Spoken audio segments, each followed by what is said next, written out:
उमा संहिता शिव पुराण। ओम नमः शिवाय। उमा संहिता प्रथम अध्याय। श्री कृष्ण उपमन्यु संवाद। जो रजोगुण से संसार की सृष्टि करते हैं, सत्वगुण से 7 भुवनों को धारण करके उनका भरण पोषण करते हैं और तमोगुण से युक्त हो इस जगत का संहार करते हैं, जो इन तीनों गुणों की माया को त्याग कर पुनः शुद्ध रूप में स्थित हैं, उन सत्यानंद स्वरूप अनंत बोधमय निर्मल परम ब्रह्म शिव का हम ध्यान करते हैं।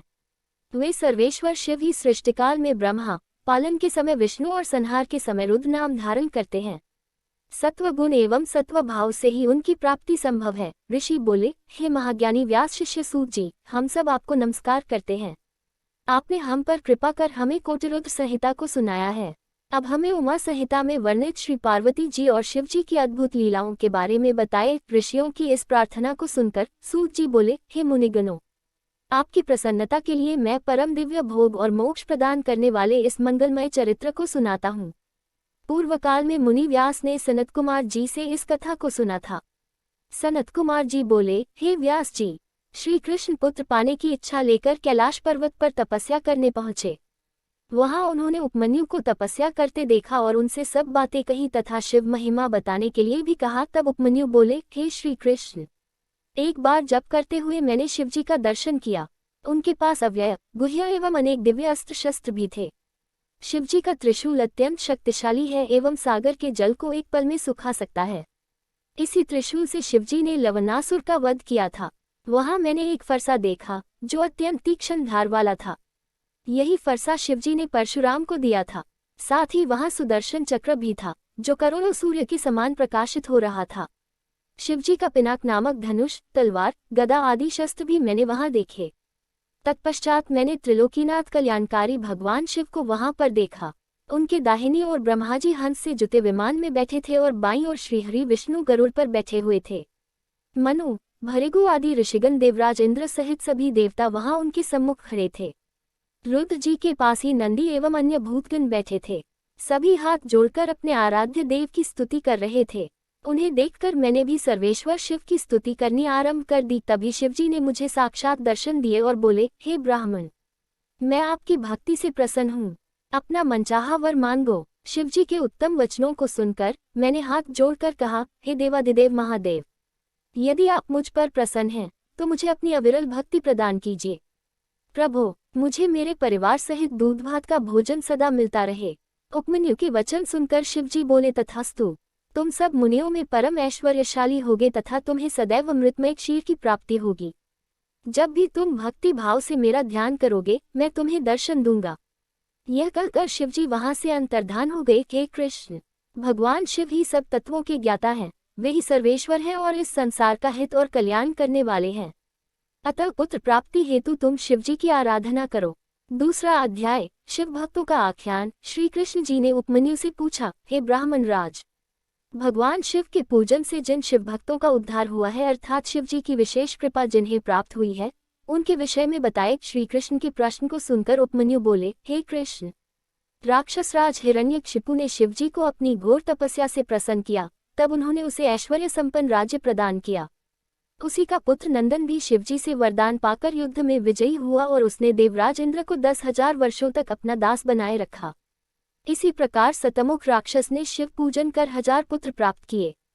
जब ऋषि याज्ञवल्क्य ने शिवजी की आराधना से उन्हें प्रसन्न किया तो वे वेदों के महान ज्ञाता हुए।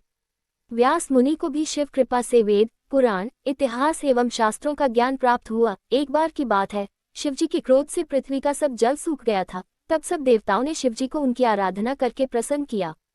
उस समय शिवजी ने अपने कपाल से जल प्रकट किया था। राजा चित्रसेन की भक्ति से प्रसन्न होकर शिवजी ने उन्हें निर्भय कर दिया। शिव भक्ति से एक साधारण से गोप श्रीकर को परम सिद्धि प्राप्त हुई।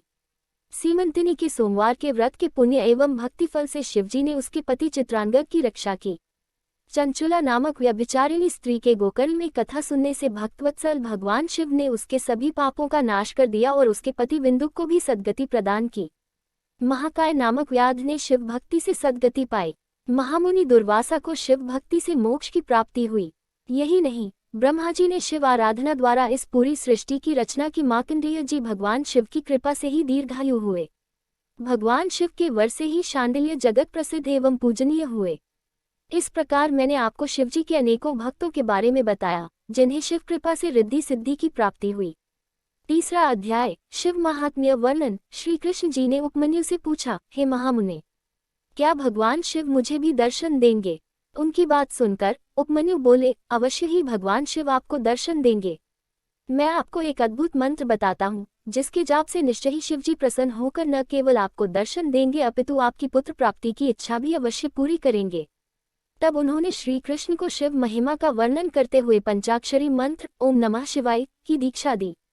उपमन्यु सारी विधि विधान जानकर श्री कृष्ण ने शिव जी को प्रसन्न करने हेतु जटाजूट धारण किया और फिर अपने पैर के अंगूठे पर खड़े रहकर कठिन तपस्या आरंभ कर दी। श्री कृष्ण को भक्तिपूर्वक शिव उपासना करते करते 15 माह बीत गए। 16वां महीना लगते ही सर्वेश्वर शिव ने प्रसन्न होकर श्री कृष्ण को श्री पार्वती जी सहित दर्शन दिए और बोले, हे कृष्ण, आप मेरे परम भक्त हैं। आपकी इस भक्तिपूर्ण आराधना से मैं बहुत प्रसन्न हूँ। मांगो, क्या मांगना चाहते हो? शिवजी के ऐसे वचन सुनकर श्री कृष्ण बोले, हे देवाधिदेव महादेव जी, आपने मुझे दर्शन देकर आज मेरा जीवन सफल कर दिया। मैं आपसे चाहता हूँ कि मैं सदा धर्म के मार्ग पर चलूं और संसार में यश प्राप्त करूं। मेरा निवास आपके पास हो और आप में मेरी सदा दृढ़ भक्ति बनी रहे। मैं सदा युद्ध में विजयी रहूं। मैं शत्रुओं का नाश कर योगीजनों का प्यारा बनूं और मुझे 10 पराक्रमी पुत्रों की प्राप्ति हो। श्री कृष्ण के वचनों को सुनकर शिवजी ने प्रसन्नतापूर्वक उन्हें सभी वर प्रदान कर दिए। श्री पार्वती जी ने लोक कल्याण हेतु ब्राह्मणों की सेवा करने का वर प्रदान किया। तत्पश्चात शिव पार्वती अंतर्धान हो गए। तब श्री कृष्ण भी प्रसन्नतापूर्वक उपमन्यु के पास पहुंचे और उन्हें अपने वरदान के बारे में बताकर वे अपनी नगरी द्वारिका को चले गए। श्री रामचंद्र जी ने भी भगवान शिव की आराधना कर उन्हें प्रसन्न किया और उनसे दिव्य अस्त्र प्राप्त किए। शिवजी के आशीर्वाद के फलस्वरूप उन्होंने लंका के विशाल समुद्र पर पुल बनाकर लंकेश्वर रावण को मारकर अपनी पत्नी सीता को मुक्त कराया। परशुराम ने शिवजी को प्रसन्न कर शिवजी से परशु नामक फरसा प्राप्त किया और उससे ही अपने पिता ऋषि जमदग्नि का वध करने वाले सहस्रार्जुन का वध किया। चाक्षुष नामक मनुपुत्र ने शाप भोगते हुए भी दंडक वन में शिवजी की तपस्या की, जिससे प्रसन्न होकर शिवजी ने उन्हें सांसारिक बंधनों से मुक्त कर गणेश जी का गण बना दिया। गर्ग मुनि की आराधना से प्रसन्न होकर 1000 पराक्रमी पुत्रों का आशीर्वाद प्रदान किया। शिवजी की कृपा से ही गालव नामक एक निर्धन ने अपनी तपस्या से शिवजी को प्रसन्न कर अपने पिता को पुनर्जीवित कर दिया। मुनियों, इस प्रकार मैंने आपसे शिव महात्म्य का वर्णन किया। चौथा अध्याय, शिव माया वर्णन। व्यास जी बोले, हे सनत कुमार जी, अब आप हमें त्रिलोकीनाथ भगवान शिव के लीला में चरित्र के विषय में बताए। यह सुनकर सनत कुमार जी बोले, हे व्यास जी, भगवान शिव परम ब्रह्म परमात्मा हैं। वे ही सबके ईश्वर हैं। शिवजी से ही 8 देव योनि, 1 मानव योनि एवं 5 पक्षी योनि अर्थात 14 योनियां उत्पन्न हुई हैं। ब्रह्मा, विष्णु, देवेंद्र, चंद्र, सूर्य आदि सभी देवताओं सहित दानव, नाग, किन्नर, गंधर्व आदि सभी की उत्पत्ति शिवजी की कृपा से हुई है। इस सारे जगत में शिवजी की माया फैली है। इस संसार में घटित होने वाली हर घटना शिव माया का ही रूप है। उनकी आज्ञा के बिना इस धरती पर एक पत्ता भी नहीं हिलता है। सर्वेश्वर शिव की माया के कारण ही पूरा जगत कामदेव के अधीन हो जाता है। उनकी माया से मोहित होकर ही देवराज इंद्र महामुनि गौतम की पत्नी अहिल्या पर आसक्त हुए थे, जिसके फलस्वरूप उन्हें शाप मिला था। श्रीहरि विष्णु भी शिव माया के कारण ही स्त्रियों में विहार करने लगे थे। चंद्रमा भी मोहित होकर अपने गुरुदेव की पत्नी को भगाकर ले गए थे और पाप के भागी बने थे तथा शिव भक्ति से उन्हें शाप से मुक्ति मिली थी। एक बार मित्र व वरुण देव भी शिव माया से मोहित होकर स्वर्ग की अप्सरा उर्वशी पर आसक्त हो गए थे, जिससे दोनों का शक्तिपात हो गया। मित्र ने अपनी शक्ति घड़े में डाल दी थी, जिससे मुनि व वशिष्ठ उत्पन्न हुए, जबकि वरुण देव ने उसे जल में त्यागा, जिसके फलस्वरूप बड़वानर जैसे तपस्वी अगस्त्य पुत्र हुए। गौतम ऋषि का शार्दूती पर मोहित होने के पीछे एक महान कार्य अस्त्र शस्त्रों के महान ज्ञाता द्रोणाचार्य का जन्म था। यही नहीं, महामुनि विश्वामित्र का स्वर्ग की अप्सरा मेनका पर मोहित होना भी शिव माया का ही एक रूप था। लंकेश्वर रावण का सीताजी को उठाकर ले जाना भी रावण को श्री राम द्वारा मारे जाने के निमित्त था। इस प्रकार इस ब्रह्मांड में घटने वाली प्रत्येक घटना शिवजी की इच्छा के अनुसार ही होती है। शिवजी की माया पूरे जगत में व्याप्त है, जिसका पूर्ण वर्णन करना मेरे लिए क्या किसी के लिए भी संभव नहीं है। 5वां अध्याय, नरक में गिराने वाले पापों का वर्णन। व्यास जी बोले, हे मुनीश्वर, इस संसार में पाप कर्म करने वाले पापी मनुष्य सदा नरक के भागी होते हैं। ऐसे नरक जाने वाले प्राणियों के विषय में मुझे बताए। व्यास जी के वचन सुनकर सनत कुमार जी बोले, हे व्यास जी, इस संसार में अनेक प्रकार के पाप कर्म होते हैं जिनके कारण मनुष्य को नरक जाना पड़ता है। परस्त्री की इच्छा, पराया धन पाने की इच्छा, दूसरों का बुरा सोचना, अधर्म करना, ये सब मन के पाप होते हैं। इसी प्रकार झूठ बोलना, कठोर बोलना, दूसरों की चुगली करना, ये वाणी द्वारा किए गए पाप कर्म होते हैं। अभक्ष भक्षण करना, हिंसा करना, असत्य कार्य करना एवं किसी का धन वस्तु हड़प लेना, ये सभी शारीरिक पाप कहे जाते हैं और इनका फल बहुत भयानक होता है। अपने गुरु अथवा माता पिता की निंदा करने वाले महापापी नरक में जाते हैं। यही नहीं, ब्राह्मणों को कष्ट देना, शिव ग्रंथों को नष्ट करना भी महापाप माना जाता है। जो मनुष्य भगवान शिव की स्तुति एवं पूजन नहीं करते और न ही शिवलिंग को नमस्कार करते हैं, वे भी नरक के भागी होते हैं। बिना गुरु की पूजा के शास्त्रों को सुनने की कोशिश करने वाले, गुरु सेवा से जी चुराने वाले, गुरु त्यागी एवं गुरु का अपमान करने वाले नरकगामी होते हैं। ब्रह्म हत्या करने, मद्यपान करने, गुरु के स्थान पर बैठने तथा गुरुमाता को कुदृष्टि से देखने वाले नरक में जाने योग्य ही होते हैं। वेदों की जानकारी रखने वाले एवं पूजन आराधन को त्याग देने वाले, दूसरों की अमानत को हड़पने वाले तथा चोरी करने वाले सभी मनुष्यों को अवश्य ही नरक में रहना पड़ता है। परस्त्री का भोग करने वाले अथवा व्यभिचार करने वाले मनुष्य अवश्य ही नरक में जाते हैं। यही नहीं, पुरुष, स्त्री, हाथी, घोड़ा, गाय, पृथ्वी, चांदी, वस्त्र, औषध, रस, चंदन, अगर, कपूर, पट्टे, कस्तूरी आदि को अकारण ही बेच देने वाले मूर्ख मनुष्यों को नरक अवश्य भोगना पड़ता है। हे मुनियों, इस प्रकार मैंने आपसे ऐसे कृत्यों का वर्णन किया जो कि महापाप माने जाते हैं और जिनके कारण मनुष्य को नरक की घोर कष्टदायक यातनाएं झेलनी पड़ती हैं। उमा संहिता, शिव पुराण। ओम नमः शिवाय। उमा संहिता, 6वां अध्याय, पाप पुण्य वर्णन। सनत कुमार जी बोले, हे व्यास जी, किसी भी बात पर घमंड या अभिमान करना, क्रोध, कपट व साधुओं से द्वेष रखना, किसी अन्य पर अकारण कलंक लगाना, शिवालय के वृक्ष और बगीचे में लगे पेड़ के फल, फूल, टहनियाँ तोड़ना एवं हरियाली को उजाड़ने वाले, किसी के धन को लूटने वाले अथवा किसी के धन धान्य या पशुओं को चुराने वाले, जल को अपवित्र करने वाले, स्त्री या पुत्र को बेचने वाले, अपनी स्त्री की रक्षा न करने वाले, दान न करने वाले, असत्य बोलने वाले, शास्त्रों के अनुसार कार्य न करने वाले, दूसरों की निंदा करने वाले, पितृयज्ञ व देव यज्ञ न करने वाले, व्यभिचार करने वाले एवं भगवान में आस्था न रखने वाले सभी मनुष्य पापी कहे जाते हैं। परस्त्री पर आसक्त होना, हिंसा करना, बांस, ईंट, लकड़ी, पटिया, सींग, काल आदि से मार्ग रोककर दूसरों की सीमा हथिया लेना, पशुओं एवं नौकरों से बुरा व्यवहार करने वाले एवं उन्हें दंड देने वाले, भिखारियों को भिक्षा न देने वाले, भूखे को भोजन न देने वाले, शिव मूर्ति को खंडित करने वाले, गाय को मारने वाले, बूढ़े बैल कसायों को देने वाले, दीन, वृद्ध, दुर्बल, रोगी को सताने वाले, शरणागतों पर दया न करने वाले मूर्ख मनुष्य पाप के भागी होते। अन्याय करने वाले राजा, ब्राह्मणों से कर वसूलने वाले, गरीबों से छीनकर धन एकत्रित करने वाले मनुष्य नरकगामी होते हैं। ब्राह्मण कुल में जन्म लेने के पश्चात भी बढ़ई, वैद्य, सुनार, शिल्प करने वाले, ध्वजा बनाने का कार्य करने वाले मनुष्य भी पापी होते हैं। जो किसी अन्य स्त्री को चुराकर अपने घर में रखते हैं, महापापी होते हैं। नीति के विपरीत व्यवहार करने वाले, वृत, तेल, अन्न, पेय, शहद, मांस, मद्य, कमंडल, तांबा, सीसा, रांगा, हथियार, शंख आदि की चोरी करने वाले वैद्य वैष्णव नरकगामी होते हैं। पशु, पक्षी, मनुष्य, दानव आदि सभी पापियों को निश्चय ही यमराज के अधीन जाना पड़ता है।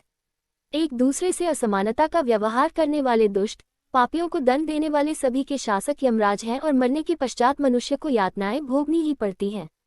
इसलिए मनुष्य को अपने जीवन काल में ही अपने पापों का प्रायश्चित अवश्य कर लेना चाहिए। बिना प्रायश्चित किए पापों का नाश असंभव होता है। जो भी मनुष्य मन, वाणी और शरीर द्वारा जाने अनजाने में पाप करता है, वह अपने दुष्कर्मों का फल अवश्य ही भोगता है।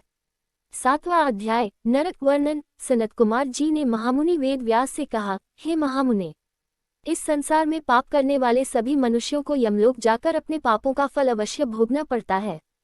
पुण्यात्मा जीव उत्तर दिशा के मार्ग से यमलोक जाते हैं, जबकि पापी मनुष्यों को दक्षिण दिशा की ओर से यमपुरी जाना पड़ता है। वैवस्वत नगर और यमपुरी के बीच की दूरी 86,000 योजन की है। धर्मात्मा मनुष्य, जो दयालु प्रवृत्ति के हैं, सुगम मार्ग से पहुंच जाते हैं, जबकि पापियों को बड़े कठिन मार्ग से जाना पड़ता है। उनके रास्ते में नुकीले कांटे, गरम बालू व छुरियों जैसे नुकीले कनकन, कीचड़, सुइयां, अंगारे, लंबे अंधकारयुक्त वन, बर्फीले मार्ग, गंदा पानी, सिंह, भेड़िए, बाघ, मच्छर एवं अनेक तरह के जहरीले और भयंकर कीड़े, सांप, सुअर, भैंसे एवं अनेक भयानक जीव, भूत प्रेत एवं डाकिनी शाकिनी उस पापी मनुष्य को रास्ते में कष्ट देने के लिए खड़े रहते हैं। वे पापी मनुष्य इतने भयानक रास्ते पर यमदूतों की मार सहते हुए आगे बढ़ते हैं। भूख प्यास से व्याकुल नंगे शरीर वे यातनाएं सहते हुए रास्ते को तय करते हैं और पीड़ा की अधिकता के कारण रोते और चीखते चिल्लाते हैं। उनके शरीर से खून बहता है और कीड़े उन्हें नोचते हैं, परंतु यमदूत फिर भी उन्हें पाशों से बांधकर घसीटते रहते हैं। इस प्रकार अत्यंत कठिन मार्ग पर चलते हुए वे अपनी यमलोक तक की यात्रा को पूरा करते हैं। वहां पहुंचकर यमदूत उन पापी मनुष्यों को यमराज के सामने ले जाते हैं।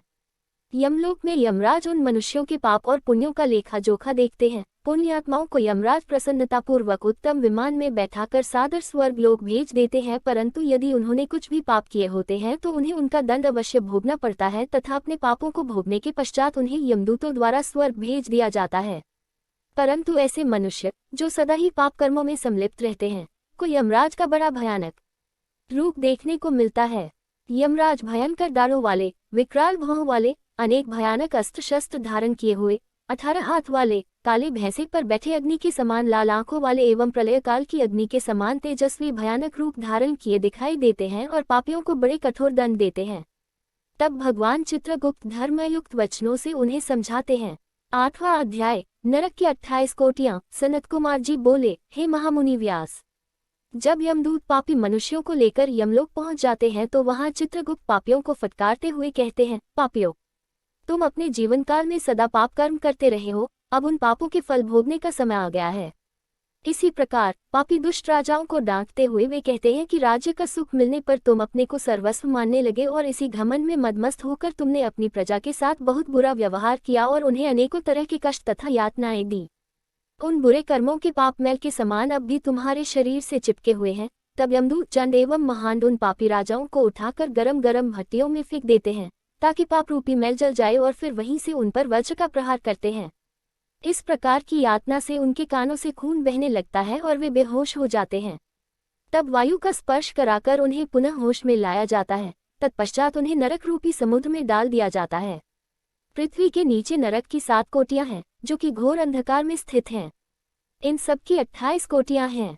घोरा कोटि, सुघोरा कोटि, अतिघोरा, महाघोरा, चोर रूपा, तलातला, मयाका, कालरात्रि, भयोत्तरा, चंडा, महाचंडा, चंड कोलाहला, प्रचंड, चंड नायिका, पद्मा, पद्मावती, भीता, भीमा, भीषण नायिका, कराला, विकराला, वज्रा, त्रिकोण, पंचकोश, सुदीर्घ, अखिलार्दित, समभीम, समलाभ, उग्रदीप प्रायः नामक ये 28 नरक कोटि हैं जो कि पापियों को यातना देने वाली हैं।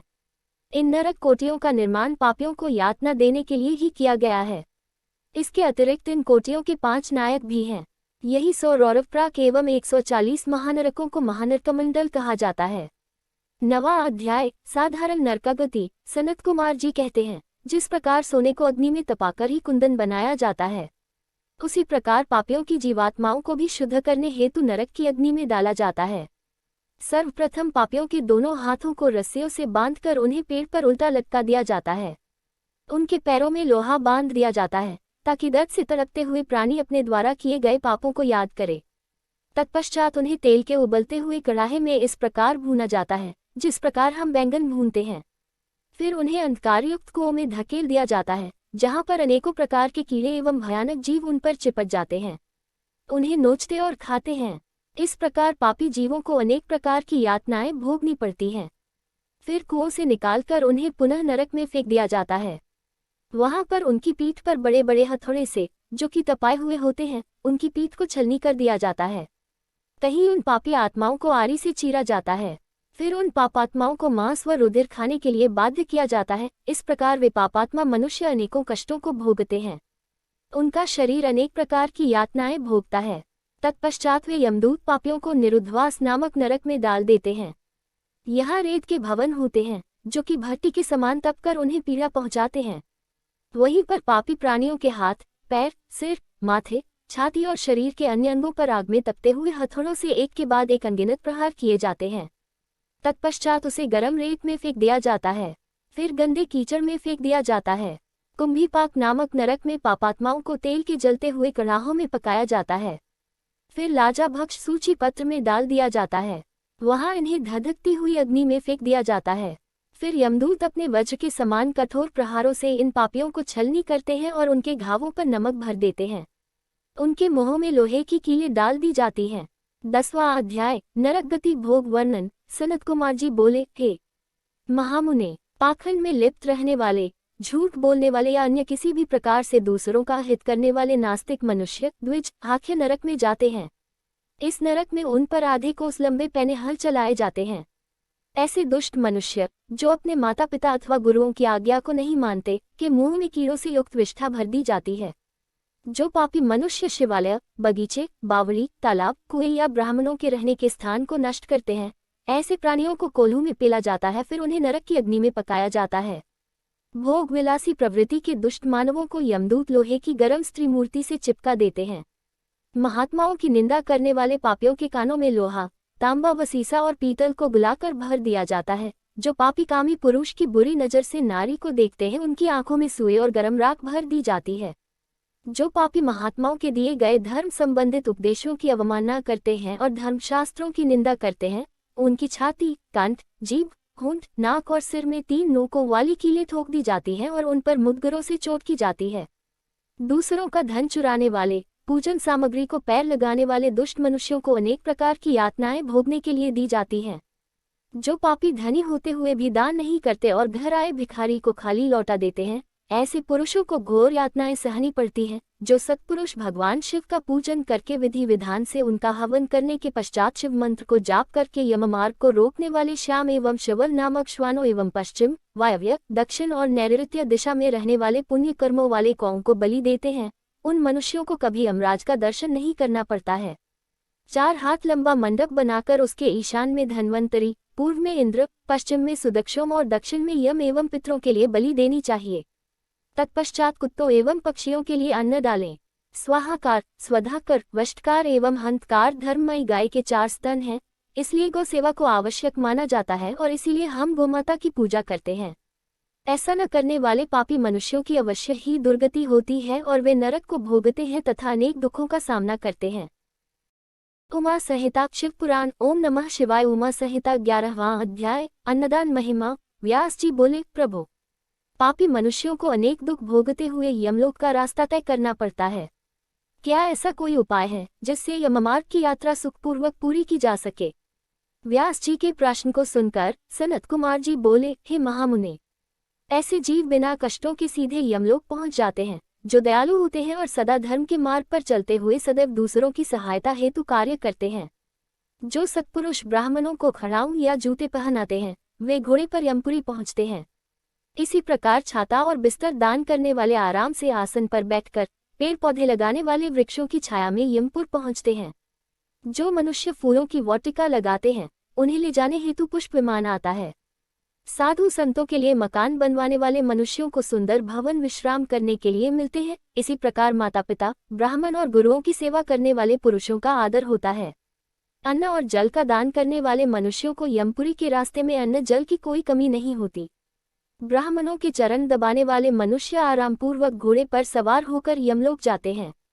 संसार में अन्न का दान सबसे अच्छा माना जाता है, क्योंकि अन्न खाकर ही जीव का शरीर पुष्ट होता है। उस शरीर से धर्म पुष्ट होता है और शरीर ही धर्म, अर्थ, काम तथा मोक्ष देने वाला उत्तम साधन है। इसलिए मनुष्य को अन्न का दान अवश्य ही करना चाहिए। अपने घर पर पधारे अतिथियों का उचित आदर सत्कार अवश्य करना चाहिए और द्वार पर आए गरीब भूखों एवं भिखारियों को खाली हाथ नहीं लौटाना चाहिए। अन्नदान करने वाले सज्जन पुरुष स्वर्ग में निवास करते हुए अनेकों सुखों को भोगते हैं व आनंद का अनुभव करते हैं। 12वां अध्याय जलदान एवं तप की महिमा। सनत कुमार जी कहते हैं, हे मुनि व्यास, इस संसार में सभी प्राणियों को जीवन देने वाला जल है। जो मनुष्य पीने के जल के लिए कुआं खोदते हैं, उनका आधा पाप नष्ट हो जाता है। तालाब बनवाने वाले पुरुष को कभी भी दुखों का सामना नहीं करना पड़ता। देव, दानव, गंधर्व, नाग और चर अचर सभी जीव जल पर ही आश्रित होते हैं। जिस तालाब में बरसात का जल भर जाता है, उसे बनाने वाले को अग्निहोत्र का फल मिलता है। सर्दियों में जो तालाब जल से भरा रहता है, उसे बनाने वाले को 1000 गोदान का पुण्य प्राप्त होता है। इसी प्रकार हेमंत और शिशिर ऋतु में भरे तालाब के निर्माण करने वाले को अश्वमेध यज्ञ का फल मिलता है। इसलिए तालाब खुदवाना पुण्यदायक और कल्याणदायक माना जाता है। इसी प्रकार मार्ग में वृक्ष और बगीचे लगवाने वाले प्राणियों के पूरे वंश का उद्धार हो जाता है। फल फूल वाले वृक्ष बहुत उत्तम होते हैं। फूलों से देवता, फलों से पितृगण एवं उनकी छाया से वहां से आने जाने वाले राहगीरों को राहत मिलती है। ये वृक्ष सर्प, किन्नर, राक्षस, देव, मनुष्यों को सुख देने वाले होते हैं। इस संसार में सत्य को सबसे उत्तम कहा गया है। यही सत्य ब्रह्म, तप, यज्ञ, शास्त्र, चेतन, धैर्य, देवता, ऋषि, पितरों का पूजन, जल, विद्यादान, ब्रह्मचर्य, परमपद सभी सत्य रूप हैं। सत्यभाषी मनुष्य तपस्वी, सत्य धर्म का अनुसरण करने वाला सिद्ध पुरुष होता है। वह विमान में बैठकर स्वर्ग जाता है। सदैव सत्य बोलना ही फल देने वाला है।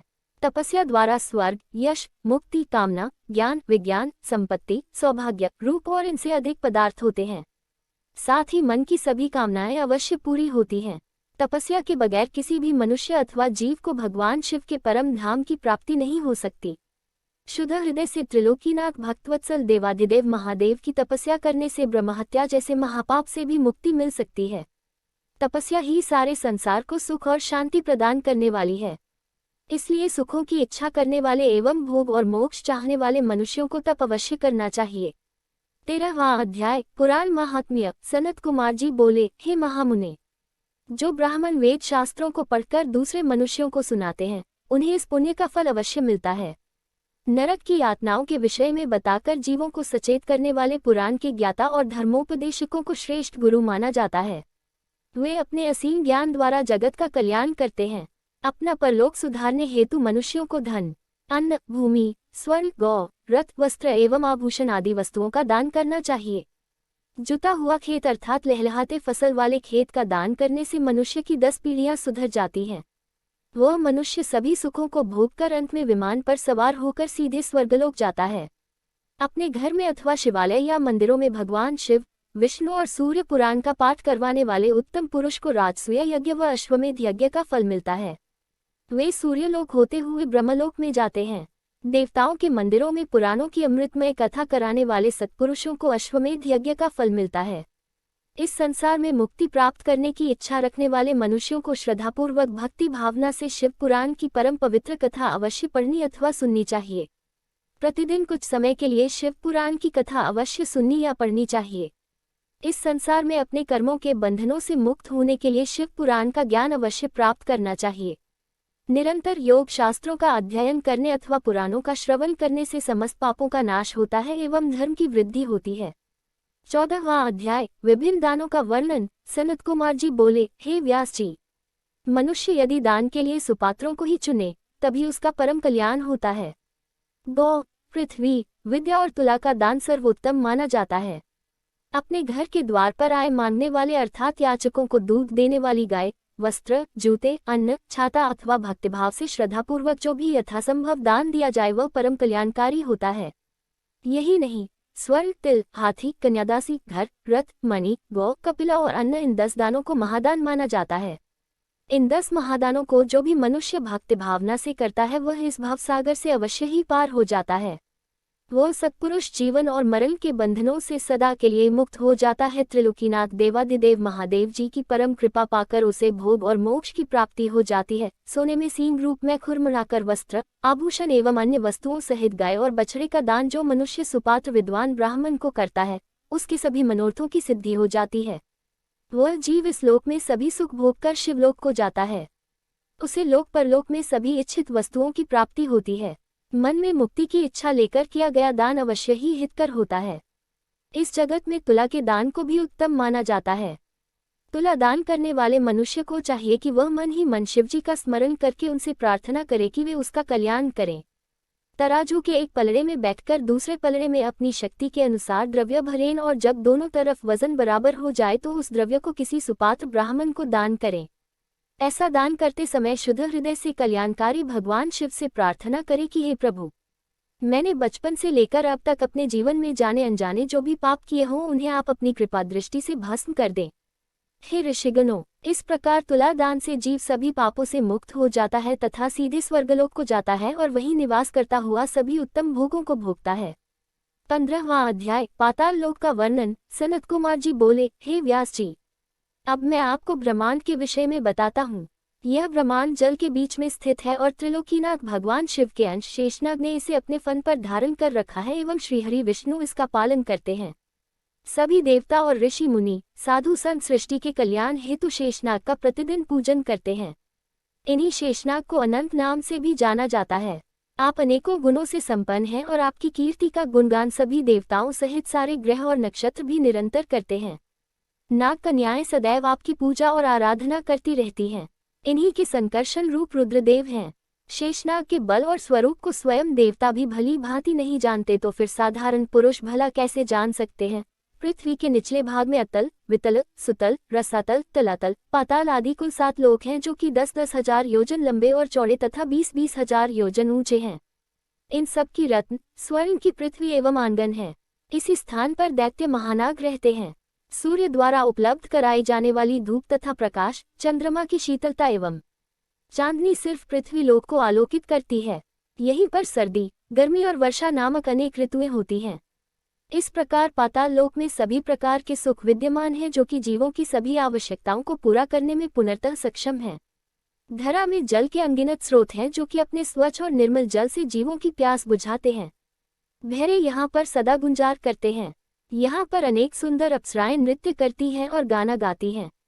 पाताल लोक में अनेक प्रकार के वैभव और विलास उपलब्ध हैं और यहाँ पर अनेक सिद्ध मनुष्य, दानव और नाग अपने द्वारा की गई तपस्या के उत्तम फल को भोगते हैं। उमा संहिता शिव पुराण। ओम नमः शिवाय। उमा संहिता 16वां अध्याय। शिव स्मरण द्वारा नरकों से मुक्ति। सनत कुमार जी बोले, हे महामुने, इन्हीं लोकों में सबसे ऊंचे हिस्से में रौरव, शंकर, शुक, महाज्वाला, तप्त कुंड, लवन, वित्रली नदी, कृमि, भोजन, कठिन, असिपत्रवन, बलभक्ष्य, दारुण, संदेश कालसूत्र, महारौरव, शालमली आदि नाम के बड़े ही दुखदायी और कष्टकारक नरक हैं। इन नरकों में आकर पापी मनुष्य की आत्मा अनेक यातनाएं भोगती है। जो ब्राह्मण असत्य के मार्ग पर चलता है उसे रौरव नामक नरक को भोगना पड़ता है। चोरी करने वाला, दूसरे को धोखा देने वाला, शराब पीने वाला, गुरु की हत्या करने वाले पापी कुंभी नरक में जाते हैं। बहन, कन्या, माता, गाय व स्त्री को बेचने वाला और ब्याज खाने वाले पापी तप्तेलोह नरक के वासी होते हैं। गाय की हत्या करने वाले देवता और पितरों से बैर रखने वाले मनुष्य कृमिभक्ष नरक को भोगते हैं। इस नरक में उन्हें कीड़े खाते हैं। पितरों और ब्राह्मणों को भोजन न देने वालों को लाल भक्ष नरक को भोगना पड़ता है। नीच व पापियों का साथ करने वाले, अभक्ष्य वस्तु खाने वाले एवं बिना घी के हवन करने वाले रुधिरोध नरक में जाते हैं। युवा अवस्था में मर्यादाओं को तोड़ने वाले, शराब व अन्य नशा करने वाले, स्त्रियों की कमाई खाने वाले कृत्य नरक में जाते हैं। वृक्षों को अकारण काटने वाले असिपथ नरक में, मृगों का शिकार करने वाले ज्वाला नरक में जाते हैं। दूसरों के घर में आग लगाने वाले श्वपाक नरक में तथा अपनी संतान को पढ़ाई से वंचित रखने वाले श्वभोजन नरक में अपने पापों को भोगते हैं। मनुष्य को अपने शरीर एवं वाणी द्वारा किए गए पापों का प्रायश्चित अवश्य करना पड़ता है। बड़े से बड़े पापों का प्रायश्चित त्रिलोकीनाथ भगवान शिव का स्मरण करके किया जा सकता है। पाप, पुण्य, स्वर्ग, नरक ये सब कारण हैं। असल में सुख दुख सब मन की कल्पनाएं हैं। परम ब्रह्म को पहचानकर उसका पूजन करना ही ज्ञान का सार है। 17वां अध्याय। जम्बू द्वीप वर्ष का वर्णन। सनत कुमार जी बोले, हे व्यास जी, अब मैं आपको भूमंडल के 7 द्वीपों के विषय में बताता हूँ। जम्बू, प्लेक्षु, शालमली, कुश, क्रौंच, शाक, पुष्कर ये 7 महाद्वीप हैं। इन द्वीपों के चारों ओर 7 समुद्र हैं। ये 7 समुद्र जल, ईख, क्षीर, केसर, मद्य, घी, दूध और दही से भरे हैं। इन द्वीपों के बीच में सुमेरु पर्वत है। सुमेरु के दक्षिण में निषद, हिमाचल, हेमकूट पर्वत हैं। दक्षिण में हरि, उत्तर में रम्यक है वही हिरण्मय है। इसके बीच में इलावृत है जिसके बीच में मेरु पर्वत स्थित है। मेरु पर्वत के पूर्व दिशा में मंदिर, दक्षिण दिशा में गंधमादन, पश्चिम दिशा में विपुल एवं उत्तर दिशा में सुपार्श्व शिखर स्थित हैं। इनके ऊपर कदम्ब, जामुन, पीपल आदि वृक्ष हमेशा ही पाए जाते हैं। जम्बूद्वीप में जामुन के पेड़ों से बड़े बड़े फल गिरते हैं। इसके फलों का रस धारा के रूप में बहता हुआ जम्बू नदी के नाम से जाना जाता है। मेरु के पूर्व में भद्राश, पश्चिम में केतुमाल तथा इसके बीच में इलावृत है। पूर्व में चैत्ररथ, दक्षिण में गंधमादन, पश्चिम में विभ्राज्य, उत्तर में नंदन वन है। यहीं पर अरुणोद, महाभद्र, शीतोद और मानस नामक सरोवर हैं। मेरु पर्वत के पूर्व में कुरुंग, शीताजन, कुररहा, मल्यवान आदि पर्वत हैं। दक्षिण में शिखिर, चित्रकूट, पलंग, रुचक, निषिद्ध, कपिल नामक पर्वत हैं। पश्चिम दिशा में सिनीवास, कुसुम, कपिल, नारद, नाग आदि स्थित हैं। उत्तर दिशा में शंखचूर्ण, ऋषभ, हंस, काल, जरा और केशराच आदि पर्वत स्थित हैं। सुमेरु नामक पर्वत पर ब्रह्मा की शातकोनपुरी विद्यमान है। शातकोनपुरी के पास ही अमरावती, तेजोवती, संयमनी, कृष्णाग्ना, श्रद्धावती, गंधवती, यशोवती नामक 8 पुरियां हैं। शतकोनपुरी के बीच में पतित पावनी गंगा नदी चंद्रमंडल को भेद कर सीता, अलकनंदा, चक्षु एवं भद्र धाराओं में बन जाती है। सीता पूर्व दिशा से, अलकनंदा दक्षिण से, चक्षु पश्चिम से तथा भद्रा उत्तर दिशा में बहती हुई महासागर में गिरती हैं। सुनील, माल्यवान, निषद, गंधमादन आदि पर्वत सुमेरु पर्वत के चारों ओर खिली हुई कलियों के समान हैं। इसी प्रकार केतुमाल, भद्राश्च, कुश, मर्यादा, लोक पर्वत भारत के चारों ओर पत्तों की तरह खड़े हैं। देवकूट पर्वत पर केवल धर्मात्मा पुरुष ही रह सकते हैं। वहां पापी मनुष्य नहीं जा सकते। यहाँ पर रोग, शोक, कष्ट नहीं सताते और वे 12,000 वर्ष की आयु पाते हैं। 18वां अध्याय, सातों द्वीपों का वर्णन। व्यास जी बोले, हे ब्रह्मापुत्र सनत कुमार जी, अब आप हमें सातों द्वीपों के विषय में बताएं। यह सुनकर सनत कुमार जी बोले, हे व्यास जी, मैं आपको सातों द्वीपों के बारे में बताता हूँ। 1.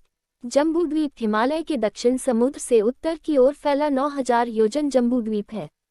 यह कर्मभूमि भी कहलाता है। यहीं पर मनुष्यों को अपने द्वारा किए गए अच्छे और बुरे कर्मों का फल भोगना होता है। इंद्रद्युम्न, कसेरु, ताम्रवर्ण, गमस्तिमा, नाग द्वीप, सौम्य, गंधर्व, वारुण व भारत खंड है। इसके दक्षिण में ऋषि मुनि निवास करते हैं। जम्बूद्वीप के बीच में क्षत्रिय, ब्राह्मण, वैश्य एवं शूद्रों का निवास है। यहीं पर मलय, महेंद्र, सह्य, सुदामा, ऋक्ष, विंध्याचल और पारियात्र 7 विशाल पर्वत हैं। पारियात्र पर्वत पर वेद, स्मृति एवं पुराण प्रकट हुए। ये सभी सद्ग्रंथ पापों का नाश करने वाले हैं। 2. ऋक्षद्वीप, ऋक्ष पर्वत का विशाल क्षेत्र ऋक्षद्वीप के नाम से जाना जाता है। इस स्थान से समस्त पापों का नाश करने वाली गोदावरी, भीमर्थी, ताप्ती व अन्य नदियां बहती हैं। कृष्णावेणी नदियां सह्य पर्वत से, कृतमला और ताम्रवर्णी मल्याचल पर्वत से बहती हैं। महेंद्र पर्वत से त्रिमाया, ऋषिकुल्या और कुमारी नदियां बहती हैं। इन पवित्र नदियों के मार्ग में अनेक शहर, गांव आदि पड़ते हैं। ये पवित्र नदियां वहां निवास करने वालों की प्यास को शांत करती हैं। यही नहीं, उनके पापों का नाश भी इनके जल स्पर्श से हो जाता है। 3. प्लक्षद्वीप, प्लक्षद्वीप क्षार समुद्र से घिरा हुआ है। इसी द्वीप पर गोमंत, चंद्र, नारद, दरदोर, सोनेक, सुमन, बैभराज नामक पर्वत हैं। अनुतप, शिखी, पापहनी, त्रिदेव, कृपा, अमृता, सुप्रभा नामक 7 नदियां प्लक्षद्वीप की शोभा बढ़ाती हैं। यहाँ के मनोहर वातावरण में देवता और गंधर्वों सहित अनेक जातियां निवास करती हैं। इस द्वीप में निवास करने वाले प्राणियों की रक्षा के लिए देवादिदेव महादेव का ब्रह्मा और विष्णु भी पूजन किया करते हैं। 4. शाल्मली द्वीप, शाल्मली द्वीप के बीचों बीच सेमल का एक विशाल वृक्ष है। यहाँ पर श्वेत, हरित, जीमूत, रोहित, बैकल, मानस, सुप्रभु नामक वृक्ष हैं। इसी द्वीप पर शुक्ला, रक्ता, हिरण्या, चंद्रा, शुभरा, विमोचना, निवृत्ता नाम की सुंदर नदियां बहती हैं। ये पवित्र एवं निर्मल नदियां भक्तगणों की प्यास बुझाती हैं। अपना कार्य पूर्ण करते हुए यहाँ के निवासी ब्रह्मा, विष्णु व शिवजी का पूजन करते हैं। 5. क्रौंचद्वीप, क्रौंचद्वीप घृतोत समुद्र से बाहर दही से घिरा है। विशाल क्षेत्र में फैला द्वीप है। यहाँ पर क्रौंच, वामन, अंशकारक, देवावृति, मन पुंडरीक, दिंदभी आदि पर्वत एवं गौरी, कुमुदधती, संध्या, मनोजवा, शांति पुंडरीक नामक अनेक बड़ी नदियां स्थित हैं। 6. शाकद्वीप, शाकद्वीप दही समुद्र के बाहर दूध के सागर से घिरा है। यहाँ पर शाक का बहुत बड़ा वृक्ष स्थित है। उद्याचल, अस्ताचल, जलंधार, विवेक केसरी नामक पर्वत हैं। सुकुमारी, नलिनी, कुमारी, वेनुका, इक्षु, रेणुका और गर्भास्त नामक नदियां स्थित हैं। यहाँ के सुंदर मनोरम स्थलों पर सभी जाति के लोग रहते हैं। 7. पुष्कर द्वीप, क्षीर समुद्र से बाहर का जो क्षेत्र मधुर जल से घिरा है वह पुष्कर द्वीप कहलाता है। यहीं पर मानस पर्वत स्थित है। यहाँ निवास करने वाले मनुष्य सभी प्रकार के रोगों से दूर रहते हैं। वे लंबी आयु वाले होते हैं और आनंदपूर्वक निवास करते हैं। पुष्कर द्वीप के महावत खंड में ब्रह्मा जी का निवास माना जाता है और यहाँ रहने वाले देवता और दानव उनको पूजते हैं। इस प्रकार मनुष्यों के निवास करने हेतु पृथ्वी पर 7 लोक स्थित हैं जिन्हें 7 द्वीपों के नाम से जाना जाता है। 19वां अध्याय, राशि, ग्रहमंडल व लोकों का वर्णन। सनत कुमार जी कहते हैं, हे महामुनि व्यास जी, पृथ्वी लोक के जिस भाग पर सूर्य और चंद्रमा का प्रकाश पड़ता है वह स्थान भूलोक कहलाता है। पृथ्वीलोक से हजारों योजन ऊपर सूर्यमंडल है और इससे ऊपर चंद्रमंडल है। चंद्रमंडल से 10,000 योजन ऊपर ग्रह और नक्षत्रों का साम्राज्य है। इससे ऊपर सप्तऋषि मंडल है और उसके ऊपर ध्रुव मंडल स्थित है। ध्रुव मंडल, जो कि पृथ्वी का सबसे ऊंचा मंडल है, से 1 करोड़ योजन नीचे भुव स्व नामक 3 लोक स्थित हैं। इनके बीच में कल्प निवासी ऋषि रहते हैं। ध्रुव मंडल से ऊपर महलोक स्थित है। महलोक में सनक, सनंदन, सनातन, कपिल, आसुरी, बोध, पच्चशिख नामक ब्रह्माजी के 7 पुत्र निवास करते हैं। इसी महलोक से 2 लाख योजन ऊपर शुक्र ग्रह स्थित है। शुक्र ग्रह से 2 लाख योजन दूर बुध है। बुध से 10 लाख योजन दूरी पर मंगल ग्रह स्थित है। मंगल से 2 लाख योजन की दूरी पर बृहस्पति स्थित है। बृहस्पति से 2 लाख योजन की ही दूरी पर शनिश्चर मंडल स्थित है। ये सभी ग्रह अपनी राशियों पर आरूढ़ रहते हैं। जनलोक से 26 लाख योजन की दूरी पर तपलोक स्थित है। तपलोक से 6 गुनी दूरी पर सत्यलोक स्थित है। भूलोक पर ज्ञानी, महात्मा, सत्यपथ का पालन करने वाले ब्रह्मचारी निवास करते हैं। भूवह लोक में मुनि, देवता, सिद्धि आदि निवास करते हैं। स्वर्गलोक में आदित्य, पवन, वसु, अश्वनी कुमार एवं विश्वदेव, रुद्र, नागपक्षी आदि रहते हैं। ब्रह्मांड जल, अग्नि, पवन, आकाश और अंधकार से घिरा हुआ है। इसी के ऊपर महाभूत स्थित हैं। परम ब्रह्म परमात्मा गुण, संख्या, नाम और परिमाण से अलग हैं। भगवान शिव और प्रकृति देवी शक्ति के मिलन से ही देवताओं का प्राकट्य हुआ है। इसी से सृष्टि का निर्माण हुआ है। प्रलय काल आने पर यह पूरी सृष्टि शिव भक्ति में मिलकर समाप्त हो जाएगी। ब्रह्मलोक के ऊपर वैकुंठ लोक स्थित है। इसके पश्चात कौमार लोक है जिसमें स्कंद निवास करते हैं। तत्पश्चात उमालोक स्थित है। उमालोक में देवी जगदम्बा का निवास है। आदि शक्ति जगदम्बा से ही ब्रह्मा और विष्णु का प्राकट्य हुआ है। उमालोक के आगे इस जगत के पिता परम ब्रह्म परमेश्वर भगवान शिव का निवास स्थित है। भगवान शिव ही निर्गुण, निराकार, सर्वेश्वर हैं और सबका कल्याण करने वाले हैं। 20वां अध्याय, तपस्या से मुक्ति प्राप्ति। व्यास जी ने पूछा, हे सनत कुमार जी, अब आप मुझे यह बताएं कि कल्याणकारी देवादिदेव महादेव जी के परम भक्त किस लोक में जाते हैं, जहां जाकर भक्तों का इस लोक में आगमन नहीं होता है। यह सुनकर सनत कुमार जी बोले, हे व्यास जी, भगवान शिव की परम कृपा प्राप्त करने हेतु सिर्फ एक मार्ग है, वह है तपस्या। तपस्या के बिना शिवलोक की प्राप्ति संभव नहीं है। इस संसार में सभी मनुष्यों, स्वर्ग के देवताओं, ऋषि मुनि और साधु संतों आदि ने तपस्या द्वारा ही महत्वपूर्ण सिद्धियां प्राप्त की हैं। तपस्या 3 प्रकार की होती है, सात्विक, राजस और तामस। जो तपस्या बिना किसी फल की इच्छा किए हुए की जाती है वह सात्विक है। किसी कामना की पूर्ति हेतु की गई तपस्या राजस और उसी कामना की सिद्धि हेतु अपने शरीर को कष्ट देकर की गई तपस्या को तामस तप कहा जाता है। मन एवं विचारों से पवित्र होकर पूजन, जप, हवन, उपवास, आचार विचार, मौन इंद्रिय करके किया गया तप सात्विक तप है। बावड़ी, तालाब, कुआं, मकान, धर्मशालाएं और विद्यालय बनवाने से शिवपद को पाने का मार्ग प्रशस्त होता है। धन, वैभव और मद में चूर होकर मनुष्य सांसारिक बंधनों में बंधा रहता है। 84,000 योनियों को भोगने के पश्चात मनुष्य योनि की प्राप्ति होती है। यदि इसमें भी उद्धार का कोई उपाय नहीं किया जाता तो सिर्फ पश्चाताप ही शेष रह जाता है। यहीं पर कर्मभूमि और फलभूमि दोनों हैं। धरती पर किए गए शुभ कर्मों का फल स्वर्गलोक में मिलता है। इसलिए सदा सत्य के मार्ग का अनुसरण करें, दान पुण्य के मार्ग पर चलें।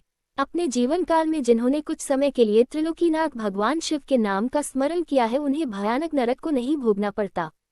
हर प्रकार के दुख, दर्द एवं पापों से मुक्ति दिलाने वाली शिव भक्ति ही है जिसके द्वारा मनुष्य जीवन के बंधनों से मुक्त होकर शिवपद को प्राप्त करता है। उमा संहिता, शिव पुराण। ओम नमः शिवाय। उमा संहिता 21वां अध्याय, युद्ध धर्म का वर्णन। व्यास जी बोले, सनत कुमार जी, यह माना जाता है कि ब्राह्मण कुल में जन्म मिलना कठिन है। मैंने यह भी सुना है कि सर्वेश्वर शिव के सिर से ब्राह्मण, भुजाओं से क्षत्रिय, जंघा से वैश्य एवं चरणों से शूद्र उत्पन्न हुए हैं। महर्षि, कृपा कर बताए कि नीच मनुष्यों की क्या स्थिति होती है। व्यास जी के वचन सुनकर सनत कुमार जी बोले, हे महामुनि व्यास जी, मनुष्य अपने द्वारा किए गए पापों के कारण अपने स्थान से गिर जाता है। मनुष्य द्वारा किए गए शुभ व अच्छे कर्म मनुष्य के स्थान की रक्षा करते हैं। क्षत्रिय जाति में जन्म पाने वाले मनुष्यों को पूर्व जन्म में किए गए बुरे कर्मों के कारण ही क्षत्रिय वर्ण में जन्म मिला होता है। इसलिए मनुष्य को चाहिए कि वह विपत्ति एवं कठिनाइयों के समय भी दृढ़ता से अपने कर्तव्य का अनुसरण करे। उसे अपने कर्तव्यों का पालन करना चाहिए, उसे बुरे कार्यों में नहीं लगना चाहिए।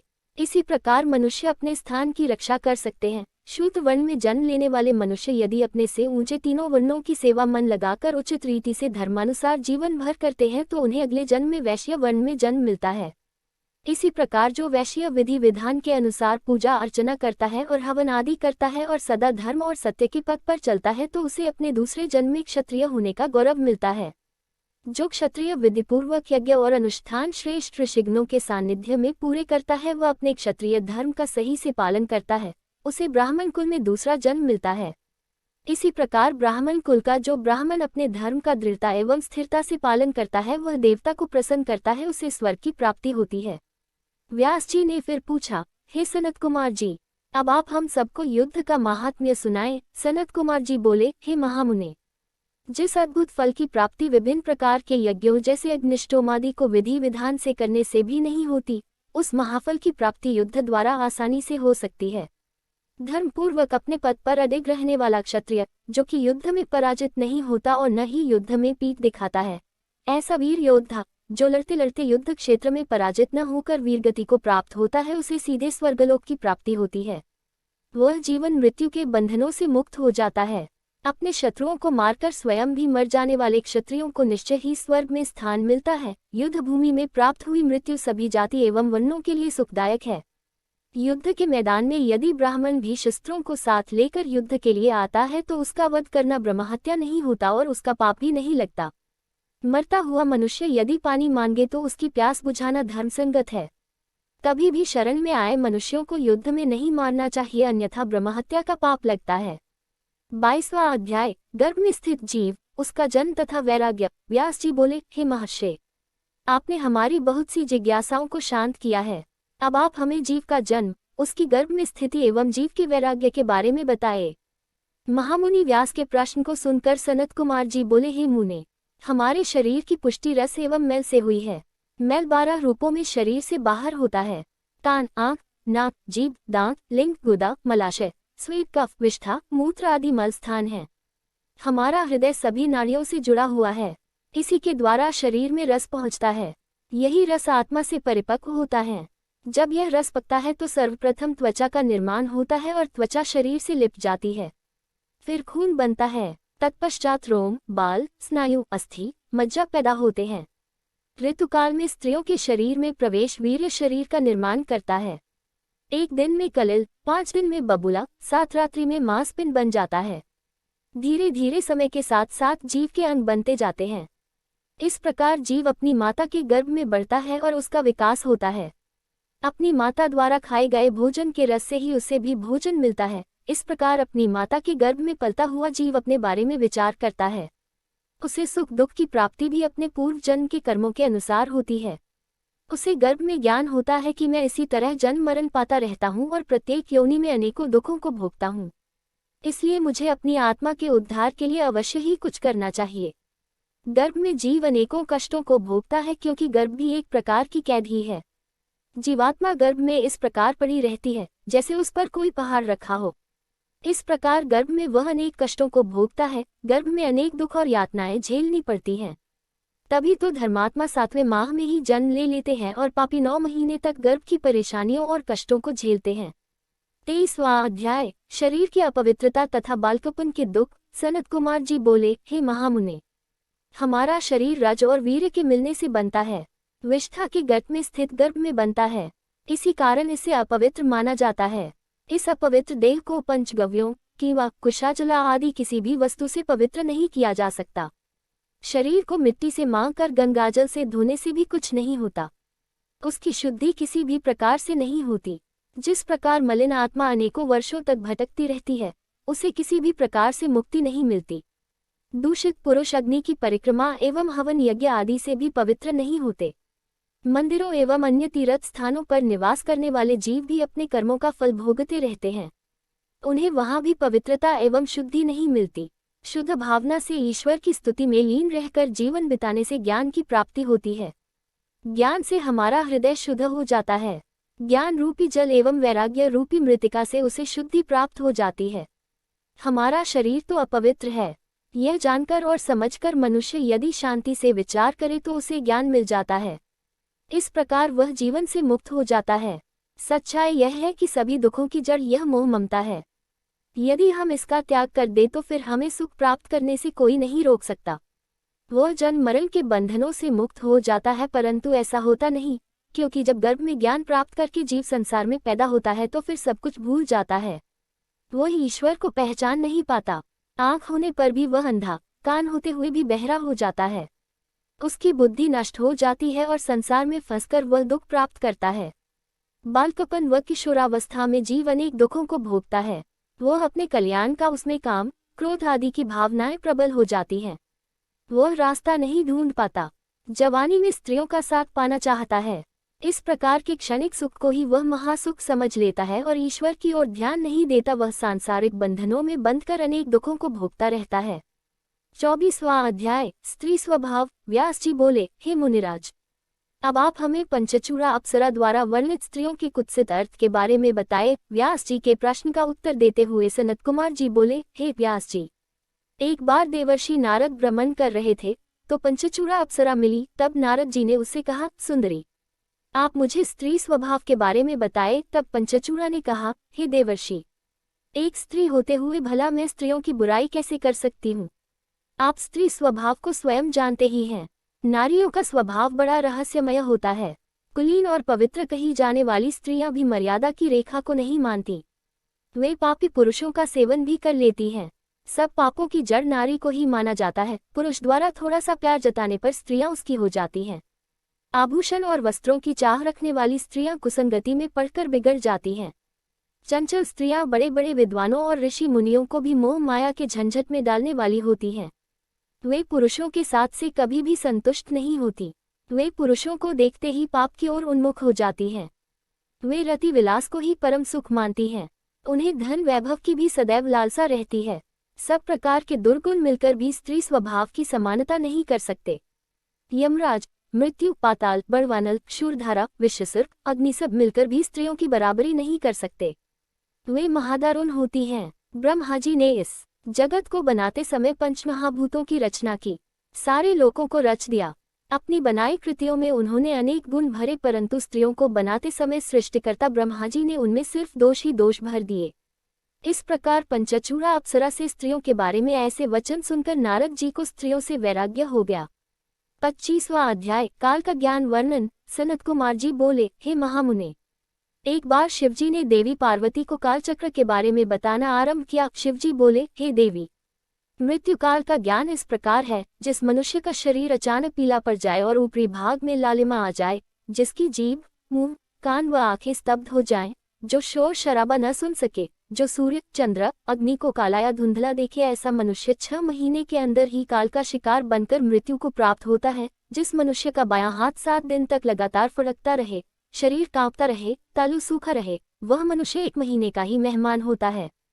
जिसकी जीभ मोटी हो जाए, नाक बहती रहे, जिसे जल, तेल, घी व शीशे में अपना प्रतिबिंब न दिखाई दे, जिसे ध्रुव मंडल न दिखाई दे, जिसे सूर्य और चंद्र की किरणें न दिखाई दे, जिसे रात को इंद्रधनुष व दिन में उल्कापात दिखे, जिसे गिद्ध व कौए घेरे हों, तो उसकी जिंदगी 6 महीने की रह गई, ऐसा जानना चाहिए। हे कल्याणी, आत्मविज्ञान, क्षण, त्रुटि, लव, काष्ठ, मुहूर्त, दिन रात्रि, पल, मास, ऋतु, वर्ष, युग, कल्प, महाकल्प के अनुसार शंकर जीवों का संहार करते हैं।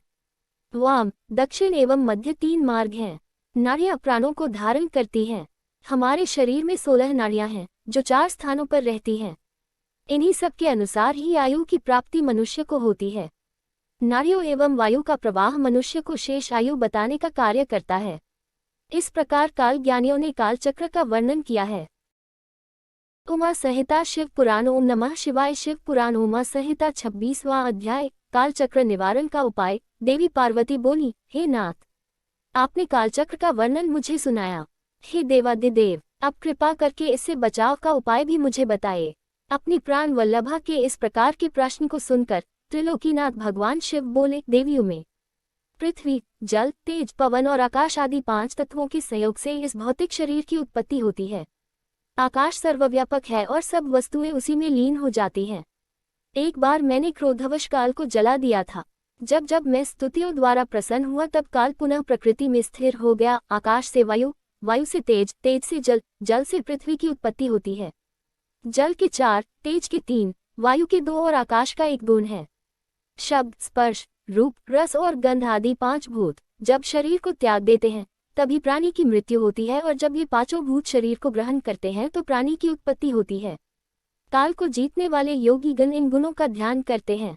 देवी पार्वती ने कहा, हे नाथ, काल पर विजय पाने के लिए योगीजन जिस यंत्र का ध्यान या अभ्यास करते हैं उसके विषय में बताए। पार्वती जी के इस प्रश्न को सुनकर देवाधिदेव शिव जी बोले, देवी, रात्रि के अंधकार में जब पूरा जगत गहरी नींद में सो रहा हो उस समय बैठकर योग करें। आसन पर बैठकर अपनी तर्जनी अंगुलियों से दोनों कानों को बंद कर लें। इस प्रकार प्रतिदिन यही साधना करें। जब यह साधना इतनी कठोर हो जाए कि दोपहर इसी आसन में बीते तथा उसके बाद अग्नि द्वारा प्रेरित शब्द या नाद सुनाई दे, उस समय मनुष्य को इच्छानुसार मृत्यु प्राप्त हो जाती है। यह शब्द या नाद ब्रह्मरूप है जो सुख तथा मुक्ति को देने वाला है। इस नाद ध्वनि या शब्द को सांसारिक मोह माया में लिप्त लोग भला कैसे जान पाएंगे। जिन उत्तम मनुष्यों को इसका ज्ञान प्राप्त हो जाता है वे आवागमन के चक्र से छूट जाते हैं। उन्हें तत्वज्ञान व मुक्ति की प्राप्ति होती है। यह नाद अनाहत है जिसका उच्चारण नहीं किया जा सकता। योगीजन अपने प्रयत्न एवं ध्यान द्वारा इसे प्राप्त करते हैं। वे पापों से दूर होकर मृत्यु पर विजय पा लेते हैं। उसी मृत्यु से पर विजय प्रदान करने वाला शब्द उत्पन्न होता है। घोष, कांस्य, श्रंग, घंटा, वीणा, वंशज, बिंदभी, शंखनाद व मेघ गर्जित नामक इन 9 शब्दों का ध्यान करने वाले ज्ञानियों एवं योगीजनों पर कभी कोई विपत्ति नहीं आती।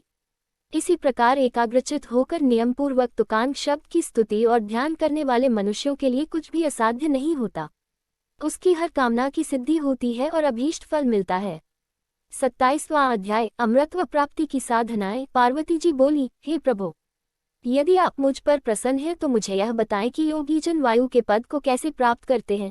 यह सुनकर महादेव जी बोले, हे कल्याणी, जिस प्रकार दरवाजे की देहरी पर रखा दीपक घर के अंदर और बाहर दोनों ओर प्रकाश करता है, उसी प्रकार हमारे हृदय के भीतर स्थित वायु भी अंदर और बाहर दोनों ओर प्रकाश करती है। ज्ञान, विज्ञान और उत्साह सभी का मूल वायु ही है। इसलिए जिसने वायु पर अपनी विजय प्राप्त कर ली है उसे पूरे जगत पर विजय प्राप्त हो जाती है। जिस प्रकार लोहार मुख से फूंकनी में फूंक वायु भरता हुआ अपने काम में लगा रहता है, उसी प्रकार संत और योगीजन भी अपने अभ्यास में लगे रहते हैं। अभ्यास करते करते जब वे पारंगत हो जाते हैं तो वे आसन से 10 अंगुल ऊपर उठ जाते हैं। प्राणायाम में सिर एवं व्याहृतियों के साथ गायत्री मंत्र का जाप करते हुए प्राणवायु को रोका जाता है और अंदर स्थित वायु को नाक के रास्ते बाहर फेंका जाता है। इसे करने से बड़ा उत्तम फल मिलता है। योगीजनों को एकांत स्थान पर जहाँ सूर्य चंद्र का प्रकाश हो सोना चाहिए। आंखों को अंगुलियों द्वारा बंद करके ध्यानमग्न होने पर योगीजनों को ईश्वर की ज्योति के दर्शन होते हैं। जब योगीजनों को इस प्रकार अंधकार में ईश्वर ज्योति के दर्शन हो जाते हैं तब वह योगी परम सिद्ध हो जाता है। उसे अनेक सिद्धियां प्राप्त हो जाती हैं। वह जीवन मृत्यु के बंधनों से मुक्त हो जाता है और उसे मोक्ष रूपी परम तत्व की प्राप्ति हो जाती है। इस प्रकार ध्यान करने वाले योगियों को तुरीय गति प्राप्त हो जाती है। 28वां अध्याय, छाया पुरुष का वर्णन। श्री पार्वती जी शिवजी से पूछने लगी कि भगवान, आपने मुझे काल और वचन का वर्णन किया, अब मुझे छाया पुरुष के श्रेष्ठ ज्ञान को बताए। भगवान शिव बोले, श्वेत वस्त्र धारण करके धूप दीप प्रज्वलित करके ओम नमः भगवते रुद्राय नामक 12 अक्षरों के मंत्र का जाप करते समय जब मनुष्य को अपनी छाया दिखाई देने लगे तो उसे ब्रह्म की प्राप्ति होती है। यदि ऐसी छाया बिना सिर के दिखाई दे तो 6 महीने में मृत्यु हो जाती है। शुक्ल वर्ण होने पर धर्म वृद्धि होती है, कृष्ण वर्ण पाप, रक्त वर्ण पर बंधन, पीठ पर शत्रु का भय होता है। यदि नाककटी दिखे तो विवाह बंधु मृत्यु, भूख का डर होता है। इस प्रकार जब मनुष्य को छाया पुरुष दिखाई दे तो उसे नवाक्षर मंत्र का मन में जाप करना चाहिए। इस प्रकार 1 वर्ष तक इसे जपने से सभी सिद्धियों की प्राप्ति होती है। अब मैं तुम्हें एक गुप्त विद्या के बारे में बताता हूँ। यह विद्या ब्राह्मणों के सिर पर विद्यमान होती है। यह विद्या सभी विद्याओं की माता कहलाती है। वेद भी प्रतिदिन इसकी स्तुति करते हैं। इस विद्या को खेचरी नाम से जाना जाता है। यह विद्या अदृश्य, दृश्य, चला, नित्य, व्यक्ता, अव्यक्ता और सनातनी कहलाती है। यह वर्ण रहित, वर्ण सहित बिंदु मालिनी है। इस विद्या का दर्शन करने वाले योगी का जन्म सफल हो जाता है। इसलिए योगीजनों को अपने ज्ञान और विद्याओं का नित्य अभ्यास करना चाहिए। अभ्यास से सभी सिद्धियां सिद्ध होती हैं। 29वां अध्याय, आदि सृष्टि का वर्णन। सूत जी बोले, हे ऋषिगण, सत और असत का परम स्वरूप प्रधान पुरुष परमात्मा ही ब्रह्मा जी के रूप में सृष्टि को उत्पन्न करते हैं। वे ही सृष्टि के रचयिता हैं। विष्णु जी इस सृष्टि का पालन और शंकर जी इसका संहार करते हैं। ब्रह्मा जी ने जब सृष्टि की रचना के बारे में सोचा तो सबसे पहले जल की उत्पत्ति हुई। जल को नरक पुत्र कहा जाता है और जल में नारायण रहते हैं। ब्रह्मा जी ने स्वयं यज्ञ किया और स्वयंभू कहलाए। जल में सर्वप्रथम एक अंडा हुआ जिसके 2 भाग हिरण्यगर्भ ने किए। अंडे के ये 2 भाग आकाश और पृथ्वी हुए। ब्रह्मा जी ने अधोभाग में 14 भुवन, मध्य में आकाश की रचना की। उन्होंने ही जल के ऊपर पृथ्वी की रचना की। आकाश में 10 दिशाओं की रचना हुई। ब्रह्मा जी ने तत्पश्चात मन, वाणी, काम, क्रोध, रूप और रति की भी रचना की। मरीचि, अत्रि, अंगिरा, पुलस्त्य, पुलह, ऋतु, वशिष्ठ महामुनि तेजस्वी ऋषियों के रूप में विश्व प्रसिद्ध हुए। ये सब ऋषि ही सप्तऋषि के नाम से जाने जाते हैं और इनका वर्णन सभी पुराणों में किया गया है। पुराणों और सप्तऋषि रचना के पश्चात यज्ञ सिद्धि के लिए ऋग, यजु, साम और अथर्व वेदों का निर्माण ब्रह्मा जी ने किया। तत्पश्चात उन्होंने देव पूजन किया। वक्षस्थल से पितर, जंघाओं से मानव एवं जंघा के नीचे के भाग से दैत्य बनाए गए। इस प्रकार ब्रह्मा जी ने सारी सृष्टि की रचना पूरी की, परंतु उनकी बनाई गई इस सृष्टि में विकास न होता देखकर ब्रह्मा जी ने प्रकृति और पुरुष को बनाया जिन्होंने सृष्टि का निर्माण किया। भगवान नर और नारायण द्वारा बनाई गई सृष्टि प्रजा मैथुन सृष्टि से उत्पन्न हुई। 30वां अध्याय, सृष्टि रचना क्रम। सूत जी बोले, हे ऋषिगण, इस प्रकार ब्रह्मा जी द्वारा निर्मित सृष्टि का निरंतर प्रसार होने लगा। प्रजापति ने अयोनिजा शत्रुपा से विवाह किया। शत्रुपा ने 100 वर्षों तक तपस्या करके उन्हें पति रूप में प्राप्त किया। इन्हीं के मनु नामक पुत्र हुए। मनु से 71 मनुओं की रचना मनवंतर संज्ञा कहलाती है। फिर वीरका हुई। इनसे उत्तानपाद की उत्पत्ति हुई। राजा उत्तानपाद का विवाह सुनीति से हुआ। इन्हीं के परम तेजस्वी पुत्र के रूप में ध्रुव पैदा हुआ। ध्रुव ब्रह्मा जी की 3000 वर्षों तक कठोर तपस्या करके सप्तऋषियों से भी ऊपर स्थान प्राप्त किया था। पुष्टि और धान्य नामक ध्रुव के 2 पुत्र हुए। पुष्टि की पत्नी सुनित्था थी। उनसे रिपु, रिपुजय, विप्र, नकल, वृष, तेजा नामक 5 पुत्र पुष्टि को प्राप्त हुए। रिपु से चाक्षुष, पुष्करण पत्नी से चाक्षुष को वरुण नामक पुत्र प्राप्त हुए। सुनीता से अंको बेन नामक पुत्र की प्राप्ति हुई। बेन के शरीर से ऋषिगण ने मंथन किया। उनके दक्षिण हाथ से राजा पृथु पैदा हुए, जो भगवान विष्णु के अवतार थे। पृथु ने पृथ्वी का दोहन किया ताकि प्रजा का हित हो सके। इनके विजिताश्व और हर्यश्व नामक 2 पुत्र हुए। शिखंडिनी ने वीर वर्णिनी से विवाह किया। इनसे प्रजापति की प्राप्ति हुई, जो कि सोम के अंश थे। तत्पश्चात दक्ष ने 2 पैर वाले और 4 पैर वाले जीवों को उत्पन्न किया। हर्यश्व नामक 10,000 पुत्र उत्पन्न किए, जो महर्षि नारद के वचनों और उपदेशों को सुनकर वैरागी हो गए। फिर ब्रह्मा जी ने शवलाश्व नामक 10,000 पुत्र उत्पन्न किए, जिन्हें नारद जी ने वैरागी बना दिया। यह सब जानकर दक्ष बहुत क्रोधित हुए। क्रोधित दक्ष ने देवर्षि नारद को शाप दिया, नारद, तुमने मेरे पुत्रों को गलत मार्ग पर डाल दिया है, उन्हें मुझसे दूर कर दिया है, इसलिए तुम भी कहीं चैन से नहीं बैठ सकोगे। तुम्हारा कोई निश्चित ठिकाना नहीं होगा, तुम जगह जगह घूमते रहोगे। पुत्रों के बाद दक्ष की 13 कन्याएं हुईं, जिनका विवाह कश्यप, अंगिरा, कृष्णेश्व एवं चंद्रमा से हुआ। इस प्रकार अनेकों जीवों का निर्माण करने के पश्चात भी ब्रह्मा जी की सृष्टि का विकास नहीं हुआ। तब उन्होंने मैथुनी सृष्टि का सृजन करने के बारे में सोचा।